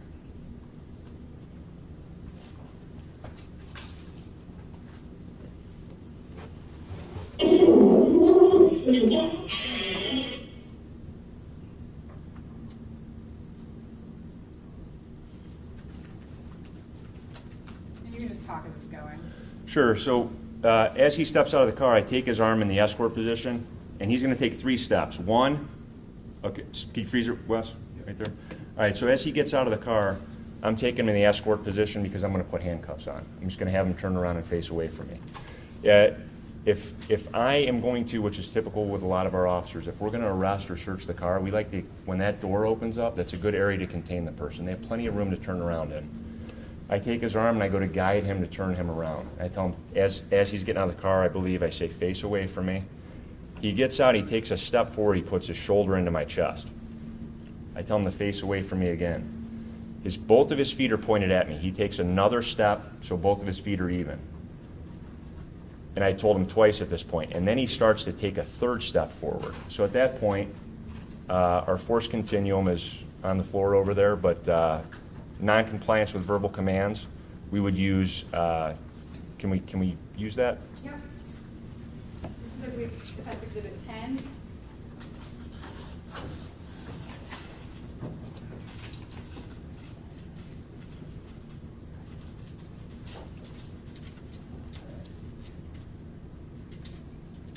Put it here. It's not up in the way. Sure. Do we have a smaller one that I can? Yeah. I mean, I can. I guess. May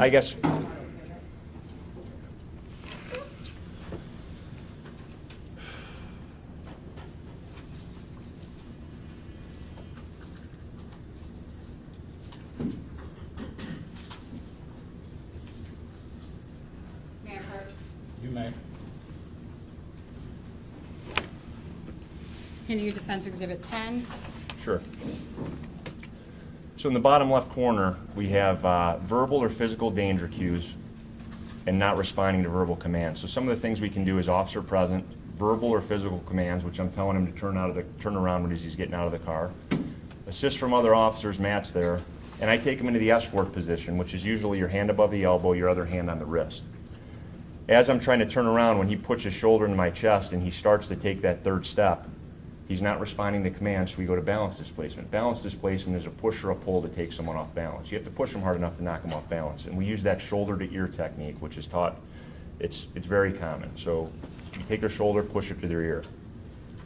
Do you want to go more? And then at that point, he's able to pull his arm out. And I'll let the video catch up. So he gets pushed, his arm's up. Now right now, he reaches around in front of him. You freeze it, Wes, for a second. So he pops his arm out and he reaches around in front of him, which I can't tell if he's reaching towards his waistband or if he's reaching in the car. What I find out later as I'm pulling him away from the vehicle is he actually grabs the A-pillar, which would be to the left of your windshield. He's reaching in and he's actually grabbing onto the car. So I bear hug him. At that point, he's pulling away, which at that point our force continuum allows striking muscle groups, takedown, joint manipulation, or pressure points. I just try a takedown at this point. So I step between his legs. I put both arms around his arms because I'm concerned that if he does have something, it can come back in my face. So I control his arms and I want to take him to the ground at this point. I try to take him to the ground. I spin him around, but he's holding onto the car. You just want to play it. Yep. So at this point, right here, his right arm comes in front of my face. He grabs me at my neck. His left arm right now, this is actually a very good shot. I'm wearing an outer carrier on my vest. He grabs the. Pause. What is an outer carrier? So it's basically you're wearing your vest on the outside of your shirt. You can wear under or you can wear an outer carrier. I'm wearing an outer carrier. He grabs the armhole right above my gun, right here.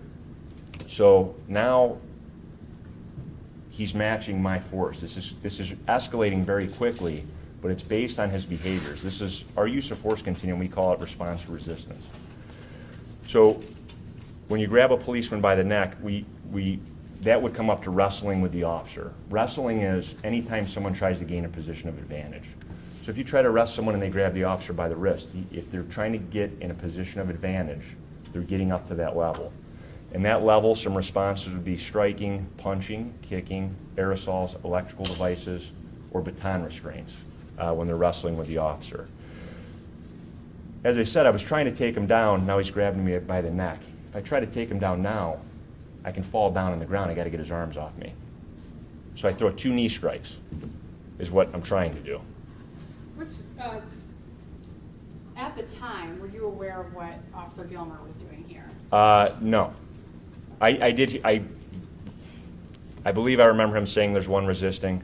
I also know I've seen the video a couple times here today. Okay. There's one. Second one comes up, he grabs my boot. Okay? This is significant because he's trying to take me down at this point. I believe he's trying to take me down. What also is significant about it is I'm carrying an ankle holster on. Our department authorizes backup weapons. I'm carrying a Glock 26 on my ankle. Now, he very well might not know it's there, but it's held on by Velcro. And that is definitely is heightening my awareness when he's grabbing at my feet and there's a gun attached to my foot, my ankle. Is it attached to your right ankle? I believe so.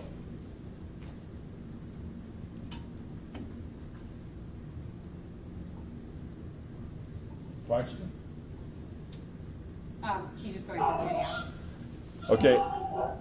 So at this point, and when you watch the full video, my body microphone falls down onto the floor. Matt? Is that it there that he's pointing to? Yes, right exactly where that arrow is. That's my body mic. So my sound, I don't know if it's a contact issue with the battery. You lose sound for somewhere between 10 and 20 seconds, I'm guessing. You hear us screaming, you hear the pop of the taser, that's all recorded on the microphone inside of my police car. The windows are rolled up, so we get tased. Matt deploys the taser. I don't know where it hits me. I find out later it hits me in my right knee, in the area of my right kneecap, and it hit Richard Hubbard in his back. At the time, I don't know where I'm tased, and I don't know how I got tased. I just initially, I'm being tased and I'm falling to the floor. Have you ever been tased before? I have been tased before. Yes. Okay. In a training. Yeah. When I did fall down, though, when I fall, when I'm grabbing Richard Hubbard, I have a hand around his neck as well, and I have his shirt when I'm throwing the knee strikes. And he was walking backwards. When I'm throwing knee strikes, I'm trying to pull him in. So we're kind of backing up. So I grab his shirt and I twist. And when we fall, my hand is stuck in his shirt, and I break my hand. And I also ruptured a tendon and it pulled off the bone in my left hand. And I couldn't straighten my pinky finger on my my left hand, and my fingers were sprained. They were all tied up, they were all hurt. I didn't know what was broken, I just was hurt. Now, I also have a previous shoulder injury. I had previous shoulder surgery on my right shoulder. And when I fell, I hurt my right shoulder too. You fell here? Yeah, at some point during the fall, and it very well, what happens with tasers, one of the old exercises that they used to do is they'd have officers stand with their arms together to simulate one officer holds one end of the taser, and then the other officer at the other end of the line holds, and then everybody gets shocked in the line. Well, one problem that they had is guys, when their muscles tensed up, they had a smaller officer next to them, they could pull their shoulder out of the socket. So I can't say for sure how I hurt my shoulder falling. I don't know if it was the way I was holding him in the electrical or if it was in the fall, but I hurt my right shoulder.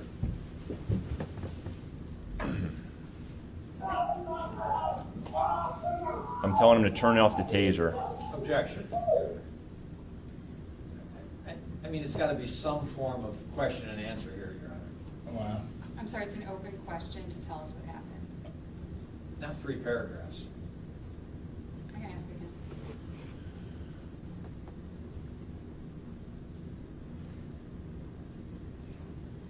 The objection's over. We'll Ask, it should be questions and answers. Ask him questions, let him answer. Next question. Sure, if there's a little bit more.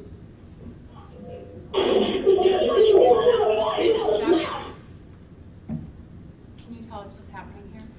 Yeah, when we initially. From your perspective, what you Yes, felt and understood. yes. From my perspective, and there's another angle, and I'm more than happy to look at that to try to figure it out. We're kind of off the camera here. We're gonna go through both. So Sure, just he was. Your perspective. Sorry. He was trying to, I believe, get back up to his feet. And as I was grabbing at his hands, he was kind of grabbing and pushing at my hands at that point. And I was trying to hold him down from getting up. And then I also throw some strikes here in the corner.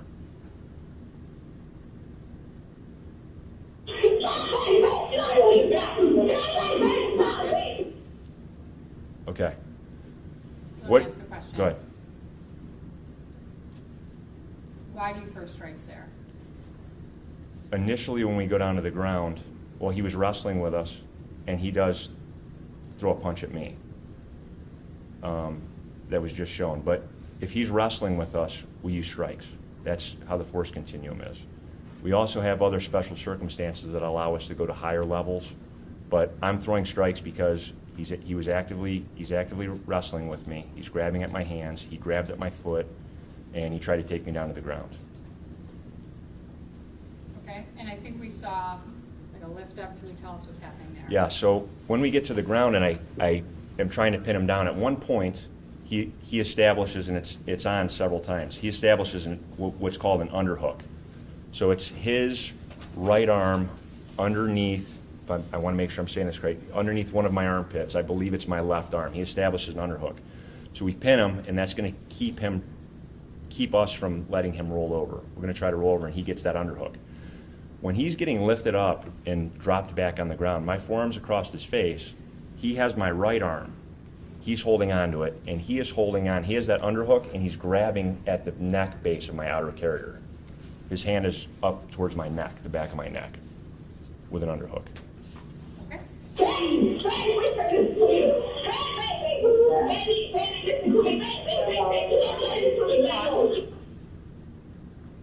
Is this where you're saying his arms are holding onto your forearm? He's holding on to my right arm, and his left arm is underneath my armpit, underneath my left arm, and he's grabbing towards the base of my neck and back. Here. Yeah. Yes, correct. In between my arm and my body, his arm is. His other arm is here. Is that correct? Yes. So when you're lifting up and thrusting down, if he weren't holding on to your arm, would his body be moving with yours? He was lifted up off the ground because he was holding on to me as I'm trying to post up. And is it, when you slam him down, is it your hope to free your arm? What are you doing there? Well, I want to get his arms off me so I can roll him over. If he's actively wrestling with me, this is a problem, and it's dangerous. And I'm injured, and I've got, the situation has derailed once I get tased. This is not a good situation. And what is is that what you were thinking what are you thinking at this time? Oh, I'm in big trouble. What is the significance of, you've got Miss Torado coming out of the car. Is there any significance to that in your processing of the situation? We don't know what her intentions are. I don't even know what's in the car. I haven't even got that far. As soon as I get out of the car, he's walking into me, and he's grabbing a hold of me. So it's a potential threat. It's looked at as a potential threat. We obviously know now what she's saying, but at the time, were you comprehending what she was saying, or just hearing her speaking, shouting? I do remember her saying that she was pleading with him to stop. I do remember that. And what was the effect of that? No, he didn't stop. Actually, at this point in the fight, I'm not saying stop resisting right here. I'm saying stop fighting.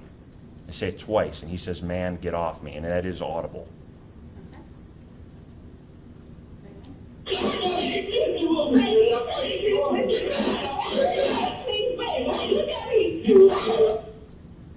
What are we seeing here? At this point, I'm going to try to take the mount position, I'm concerned, he hasn't been patted down, and that's another problem. I'm concerned he might have a weapon, and I thought he was trying to step around me to take off. I don't know why he was walking into me like that, but I'm concerned that there might be a weapon present. So if I get across him in the mount position, I can at least cut off his waistband. That's the idea. So he doesn't have access to it. This may be a stupid question, but is there a point here where you can just get up and get back in your cruiser? No, it's, we're not allowed to lawfully do that, and we're not allowed to do that by policy. Why? Well, we're required, our policy says we're not to cease or desist our actions when effecting an arrest. We're not to be considered the aggressor based on the resistance or threat and resistance of the suspect, is what our policy states. And I believe the law states we're obligated to make arrests when we view offenses. And the offense has drastically changed from DUS at this point. So the level of force being used here is not in relation to a driving under suspension. Typically don't use any. I'll withdraw. Do you want me to answer? Yes, please. Just DUS on its own, very, very rarely would that be a situation where we would find ourselves using force. Our force is always best based on the suspect's actions and what we have to overcome the resistance. We need to do what we need to do to overcome the resistance. That's what the goal is. What about physically? Are you in a position where you can just get up and walk away, or go sit in your cruiser? You're asking me if I can? I mean, I don't think I legally can, and I think tactically it would be very bad to get off of them because outside of this situation, let's say the person did have a weapon. Now I get off of them and they have access to it, and it can lead to a shooting. Versus now, if I can cut off his waistband, I can keep him from accessing those things, is what I would say. And what, based on your recollection at the time, what is Officer Gilmer doing here? He's trying to control he was trying to control Richard's legs initially. When we initially get down to the ground, he's kind of flailing his legs trying to get up initially, and his knees are coming probably this close to my head. I don't know if he's trying to knee me in the head or he's trying to get enough energy to roll over. But Matt pins the legs, and I have the upper body, but then he starts addressing Yolamar as she's in the street. I think he tells her to get back, and I think she comes a little bit closer. Okay, go ahead.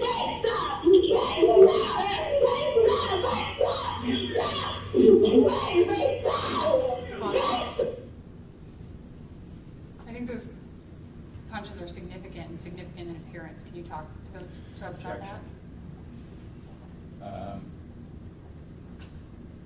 Overall, answer the question. So there's a better angle of this, but his right hand is coming down my back.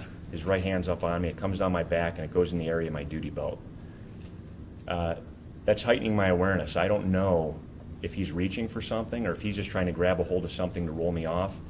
I have 2 knives. I have 2 guns. I've got Aspeton, Taser, pepper spray. There's a lot of different stuff on that belt. If his hand's flailing around, whether he's intending to or not, and he grabs a hold of my gun, for example, then me and my partner are going to have to make a decision. And I can't give you so it's concerning when his hands are around my belt. It's concerning to me. So that's why the strikes are thrown, and then eventually I'm able to get his arm up, and we go into what is called the resting mount, which is another trained position. Why are you using hand strikes instead of one of the other choices on your belt or are available to you? So we used the Taser. Well, my partner used the Taser. The Taser was ineffective. My experience, pepper spray up close. We've sprayed people that are close. You're going to get the pepper spray if you spray someone close. I would identify a lot of his resistance as what I would refer to as he grabs on, he holds, and baton strikes with my injured shoulder and hand. I don't know if he were to grab a hold of that. I felt that hands were the best way to do it at that point. And I really didn't want to bring more weapons into it. I didn't know how well I could hold on to hands. I didn't really know the extent of my injuries at the time. This just happened. I feel my hand pop when I broke my hand. And at some point during this fight, I'm figuring out that I can't straighten my hand out. So that's why I went to strikes. And his hands are on my belt. The fastest thing were to do strikes. His hands come off me, I go into the resting mount. Wait, stop! Richard, listen! Wait, stop! Roll over and stop! Wait, stop! Just let them go make a way. Wait, stop, please. I don't fucking burn on me. Wait, stop! You don't fucking know. Wait, stop! Just let them go. Wait, stop! You're doing it. You're reaching out. You're reaching out. Listen, man, come on. What's happening here? So I tell Matt he's reaching down with this arm. I don't know if, I believe I say something about a gun. I don't know if he has a gun. His left hand is on my right arm. I want to make sure I'm getting everything correct. And his arm goes from my tricep, and his arm comes down. And I don't see what he's doing, but you're going to be you're trained to be hyper vigilant where your gun's at. You're trained when you talk to people, you talk to suspects, you face your gun away, you blade your gun away from them. And when his hand goes from my shoulder and reaches down, I'm concerned on what he's doing there. We're trying to roll him over. He's using resistive tension. He's pinning his shoulder blades to the ground. I tell Matt, let's try to roll him over. I want to get his shoulders going, and then I can give his hips some room to roll, which he rolls over fine in a minute after the second series of strikes. Is this where his hand is on your belt? Or you believe? I don't know that his hand actually touches my belt, but I feel it touching my, it's going to be my right arm. His hand comes off and it goes down initially, and you'll see, I believe on the other angle, my head's looking to see what he's reaching down for.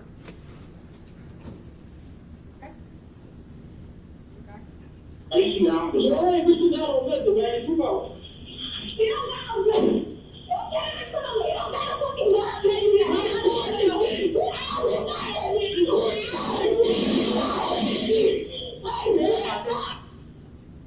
Was that sound we heard, the kicking of the mic? Yeah, that sound is, she kicked my microphone on the floor. It's not on my body, it's on the pavement. He also, Not kicked necessarily. yeah. Bumped into. Yeah, my mic's on the ground. He pulled my radio off. He pulled my earpiece out of my ear. The dispatch was calling me on the I couldn't hear because he pulled it out. Can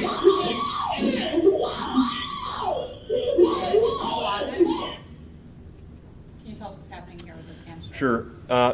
Even before we go, before I sit up and I go to the strikes, I grab his arm, which is out at the side, and I look around. There's people coming in the street. We're trying to roll him. We can't get him rolled over. We've already used strikes. So and his feet start walking in a circle in the direction that we're rolling him to keep from being rolled. And the one thing that I feel with my legs that I feel significant is I'm in the mount position, and he puts his leg flat, and he gets one leg out. So I reestablish the mount. I put my leg back over his leg. Then he gets that leg out again, and that's when we start doing the strikes. And we're doing strikes and trying to roll him, and he's walking with his legs in a circle to keep from being rolled.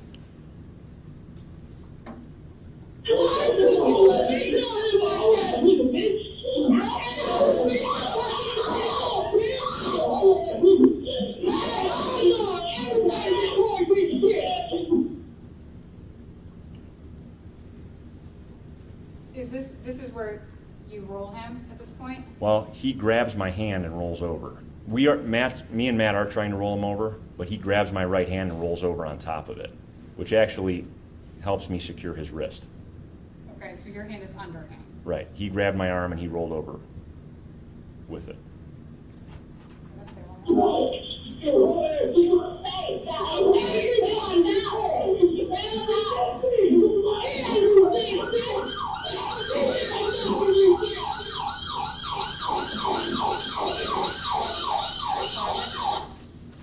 What's happening here where we're seeing him moving? Well, the one thing that I noticed, and I also missed pointing out earlier, is when I was initially in the resting mount, I looked down and Matt's taser was laying in between me and Richard Hubbard. and the probes were still attached to us. And a fresh Taser battery probably has 13 to 15 minutes nonstop if you hold that trigger down. And so I slid it out of the way, but it's still in the street, and people are starting to come up to the scene. And there's a Taser there that we're both hooked up to. So that was a concern. We roll him over, and he has my hand, and I just pull, and I eventually get that arm pulled out.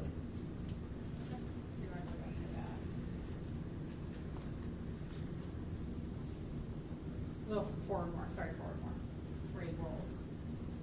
There.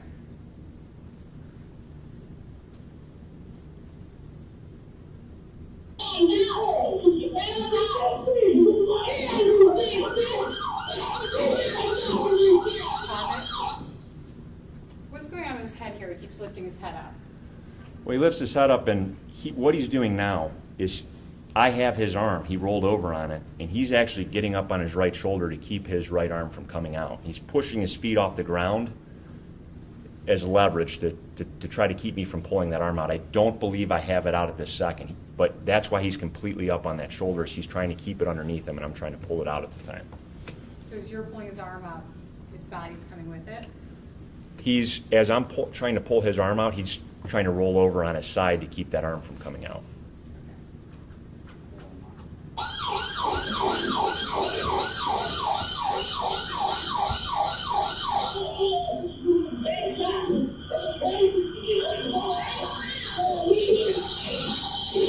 Closet? What did we just see there? I'm able to get his right arm out. I pull out my handcuffs, carry 2 different pairs of handcuffs. I carry one hinged, one chained. These are chained cuffs. As Officer Doyle testified, the good thing about chain cuffs is, or the bad thing about them is you can get injured. You can get your fingers caught in the chain cuffs. But the good thing about them is you can manipulate them more to get a resisting suspect. You can manipulate the cuffs more than hinge cuffs. So I put one cuff on him, and Matt is trying to get his left arm. And Officer Pavko comes up, he pushes Richard's head down to the ground, and then he takes a kneeling position, and then Richard pulls his head out, and he throws his left shoulder to the ground to keep them from grabbing his arm, his free arm, his left arm. So all 3 officers are trying to get that other arm free? Correct. Okay.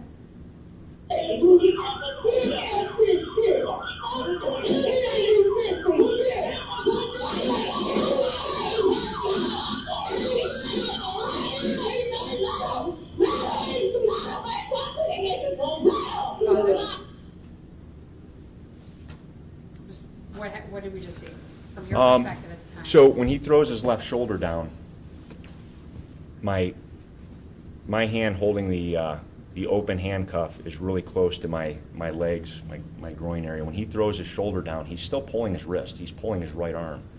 And he gets my finger stuck in the handcuffs. And that gap in my fingers there, my fingers are touching. This gap is where he smashed my fingers. This hand is not like that. He smashed these fingers. I had his hand x-rayed twice, that gap there. And this hand was not actually broken, but he's smashing them in the handcuffs. So at that point, my left arm comes up. It's kind of like wincing in pain, and I grab that open hoop. I don't remember exactly where my left hand was, if I was pulling for his other arm or I was securing the handcuffs. My left hand comes up. I grab the open hoop on the cuff because I don't want to let that arm get back underneath himself. Throw one pain-compliant strike to the back of the head. Matt Gilmer is yelling, "Give us your hands." Punch lands. Boop. His hands pop straight out. We secure the cuffs on. And is that the end of your use of force here? That's the end of the use of force. Save for, I think you search him, right? Well, I'm too tired to search him. Matt starts walking over to the car to look in the car, and I called Matt back over to search him. So. Okay. What is your physical and emotional state as you get the cuffs on him? Well, I'm exhausted. My hands busted. My shoulders hurt. I was really worried about my shoulder because my previous shoulder injury, I dislocated my shoulder. Usually when you dislocate a shoulder, you have to go to the doctors to get it put back in. My shoulder would pop in and out. I thought I dislocated it. So we called the squad for my injuries. He didn't have any immediate swelling right off the bat. And when the squad was there, they checked him, they cleared him, and they told me to go to the hospital in Willowick. It was the urgent care in Willowick. And did you go there? I did. I was driven there by Officer Parkin. We're gonna go through a little more quickly through that, because we've Sure. done this once, but if there's anything from the other view that we weren't able to see here. Okay.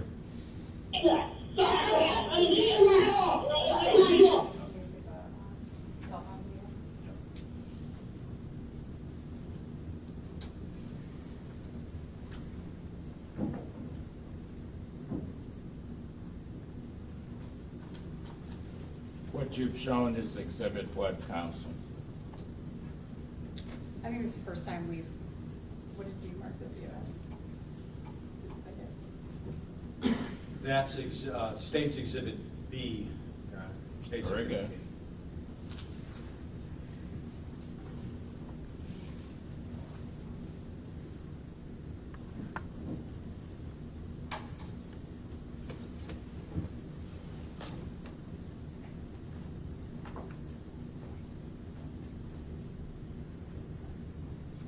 Can we get full screen?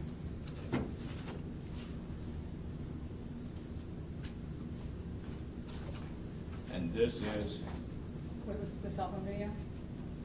The cell phone video is State's Exhibit A. Excuse me one moment.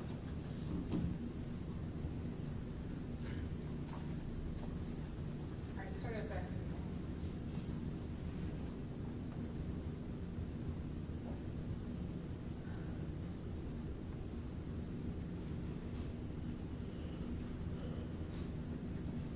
We start from the beginning.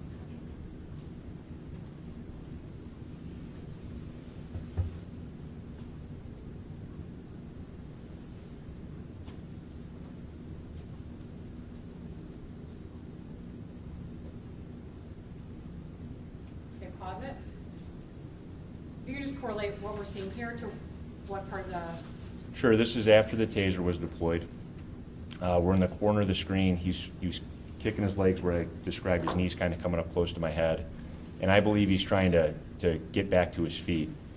You see him getting lifted up off the ground, and he has that underhook. He's reaching underneath my arm. He's holding onto the back of my vest, and that's why he's getting picked up off the ground.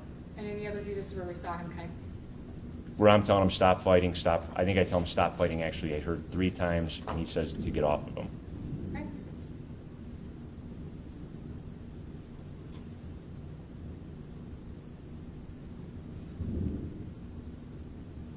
There's his hand going down towards. We have this- we have that.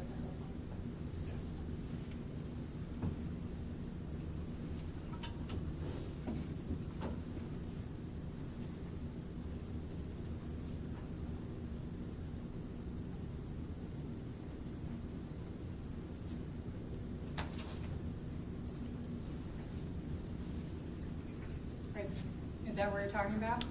Yeah, but even before that, his right hand was, as I'm taking the mount position, his right hand is on or just above my duty belt Right there? on my left side. And just, if you could inch it forward for us? Yep, right there. Can he get down and point to where his hand is? you may. I'm not sure.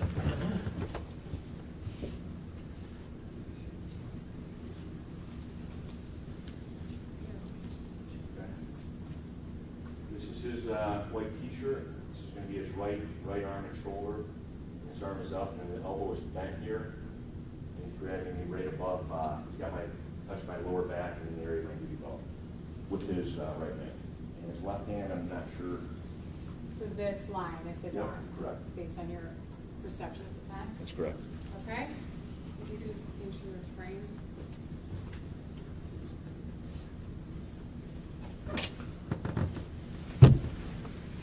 Is that where we see him pulling his hand in? Let's just keep going forward, sorry. I think right there, my radio was pulled off thereabouts with his left arm at some point, pulled off my radio and earpiece. And at this point, now his arm is in here? Well, now he's trying to hold on to, I believe, my left arm. After I threw that punch, he's trying to grab and hold on to the arm. So is this your right arm? I think my right,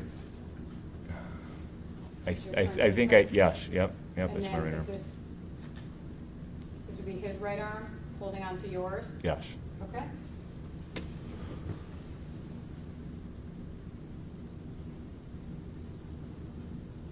You land a punch there as he pulls his arm, as you pull your arm out? Yep, and then And at this point, he are tries to, both of his arms here?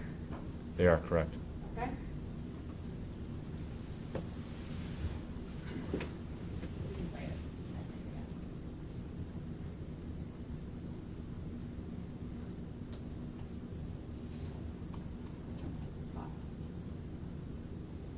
What's happening here? At this point, we go down to the resting mount position. His hands are off my belt at this time. I'm able to push his left arm over his face, and I want to push on the back of his tricep to get him to start to roll over. What do you mean push on the back of his tricep? So his, I believe, right arm's over his face, so I have my head and shoulder on his arm here, and I want to push to start to get his shoulders to turn, and then hopefully his hips will follow if he lets us. Okay.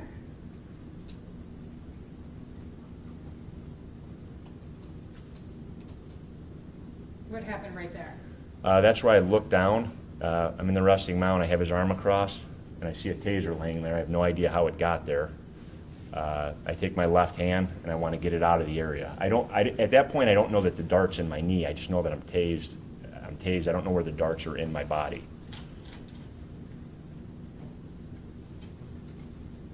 Okay.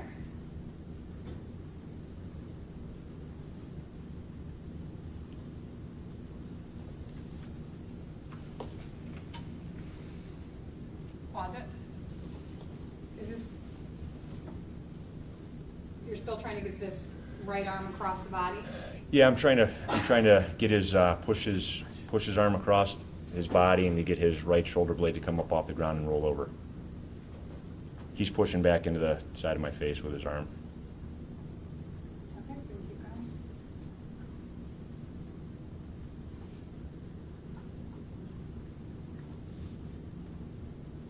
What's happening here? He's grabbing my right tricep, What's right around the Officer area of my Gilmer police doing? patch. What is Officer Gilmer doing? Matt, If you know at the time. yeah, so I initially pushed his arm here, and Matt reached behind Mr. Hubbard's neck, grabbed his wrist to secure to help turn. So he has Hubbard's wrist there. You weren't trying to choke him with his arm, were you? No, we're trying to motivate him to roll over. Okay. Do you recall him losing consciousness at any point? He was talking to me the whole time, so I don't know how he would have. I don't recall that. Okay. Okay. What's going on here? So his arm goes from my tricep, and it goes down towards my gun side. Watching the video, I don't know that he's necessarily reaching for anything, but you can see my head follow his hand. I don't know what he's doing. I don't know what his plan is. He was touching my belt initially, so I'm concerned, and that's my gun side.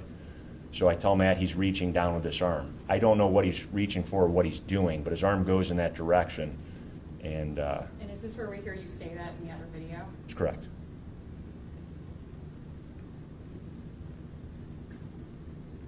Pause for a minute. While one of his arms is just out, why don't you just grab that one and cuff it? Well, right here, his arm was out and moved down slightly, and I brought my knee up. We don't, typically when you're going to handcuff somebody, you don't want to pull out your handcuffs until you have their hands in a position to handcuff them. The problem being is you pull out your handcuffs, and now this hand's tied up holding the handcuffs. That's a problem. Usually you want to get, if you can, both hands secured, or when I am able to get the cuffs, I have one arm behind his back, and I get that cuff on, and then I hold on to that handcuff. But if you pull out your handcuffs before you're ready to cuff, then that's a problem because you're tying up one of your hands.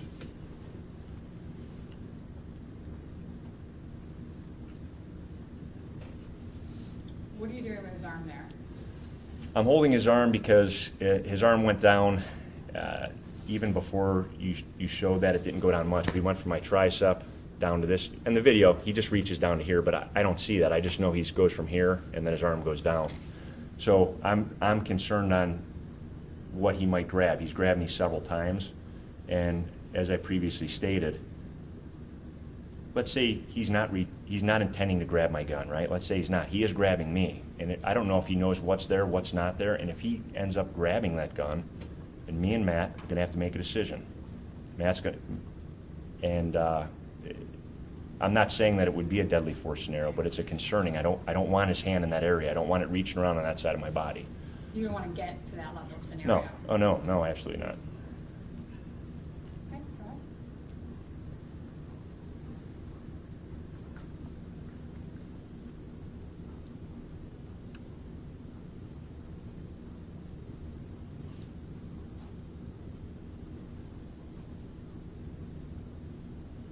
Pause it.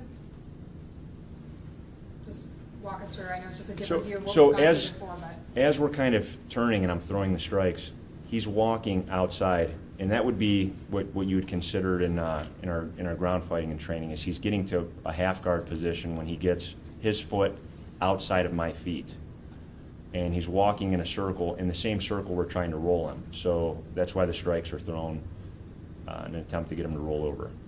Oh, go back to where you were. Just- Okay. When you're saying he's walking his legs, you mean right there? Correct. He's walking his legs towards the same direction we're trying to roll him. So if he moves his legs where we're trying to go, he's not going to be able to roll over. Essentially, this bent leg acts as a kickstand for Sure, rolling that over. correct. Okay? Just play it, talk with him. I believe now he has my right arm, and he's rolling over while that van is there, or that SUV.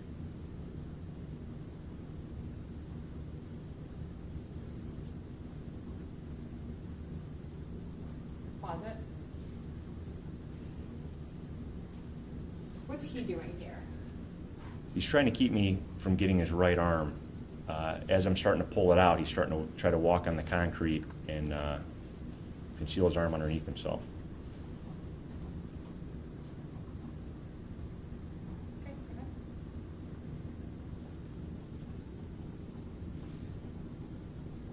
And what are you doing here? Once I get the hand secured, that's how I was talking about earlier. I have the hand secured. It's behind his back. I want to at least get one cuff on, and while Matt works for the other arm. Okay. Here comes the handcuffs are coming out in my right hand and going on.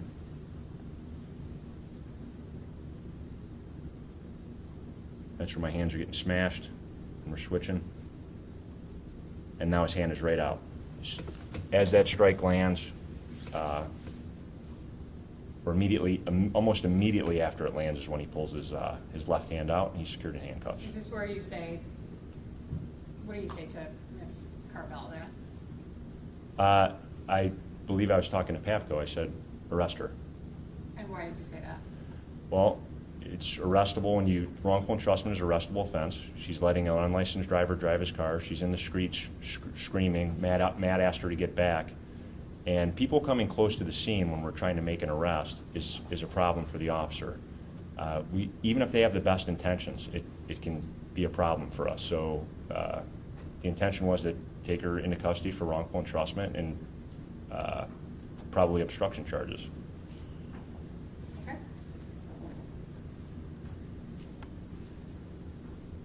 Oh, we're good. That's all.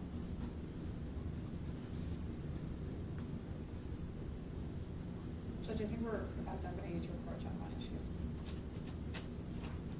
Finished with the videos, Yeah. Matt Hub.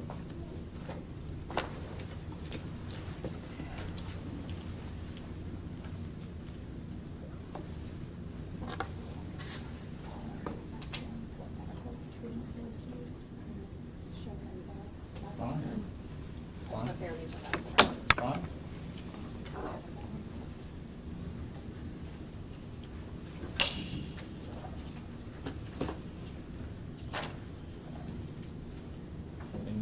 any issue with those? Not authenticity-wise, Judge. You may proceed. Officer Amiott, did you require medical treatment after this situation? Yes.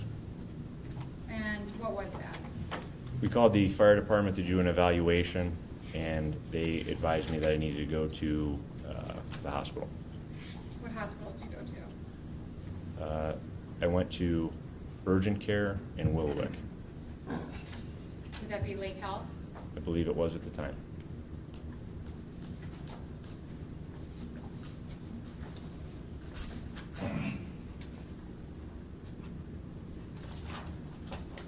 What was your understanding of your diagnosis after that visit?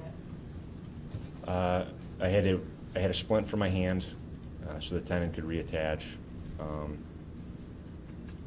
I had my shoulder. I was referred to a shoulder specialist in Beechwood, and then he referred me to. Nothing was torn, but it was strained and sprained, and I believe it was 4 locations. They had to tape my shoulder up. I had to wear tape on it. I had to go to physical therapy for 2 or 3 months. I had difficulty holding my right arm over my head. I couldn't hold 2 to 3 pounds over my head during physical therapy for 2 to 3 months afterwards. And the hand just took time. I think that was 2 to 3 months in a splint, so the tendon can reattach to the bone. Okay, I'm going to show you what's been marked as Defense Exhibit 15. Can you identify that? This is Lake Health. It says agility transcript. Are those your medical records from Lake Health? It appears to be. I'm going to show you what's been being marked as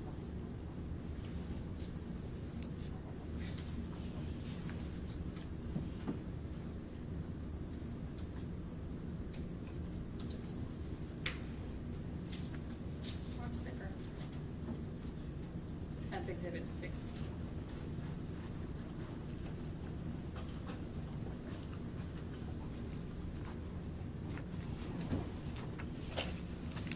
Can you identify that? This is University Hospital medical release. And this looks like,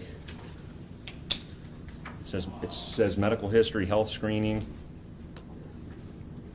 And this looks like, Are those your medical records? yes, sir. And showing your treatment you received? Yes, sir. Next question. Show you it's been marked as Defense Exhibit 17? Or are these your physical therapy records? These are University Hospital, they appear to be physical therapy records. Short answer. Thank you. You're welcome. Nothing further. We'll take our noon recess. We will come back for testimony after that. Remember the admonition. All you're doing is storing information. Anything prior to recess? Counsel? No. Anything prior to recess? No, Judge. We'll be in recess. All right.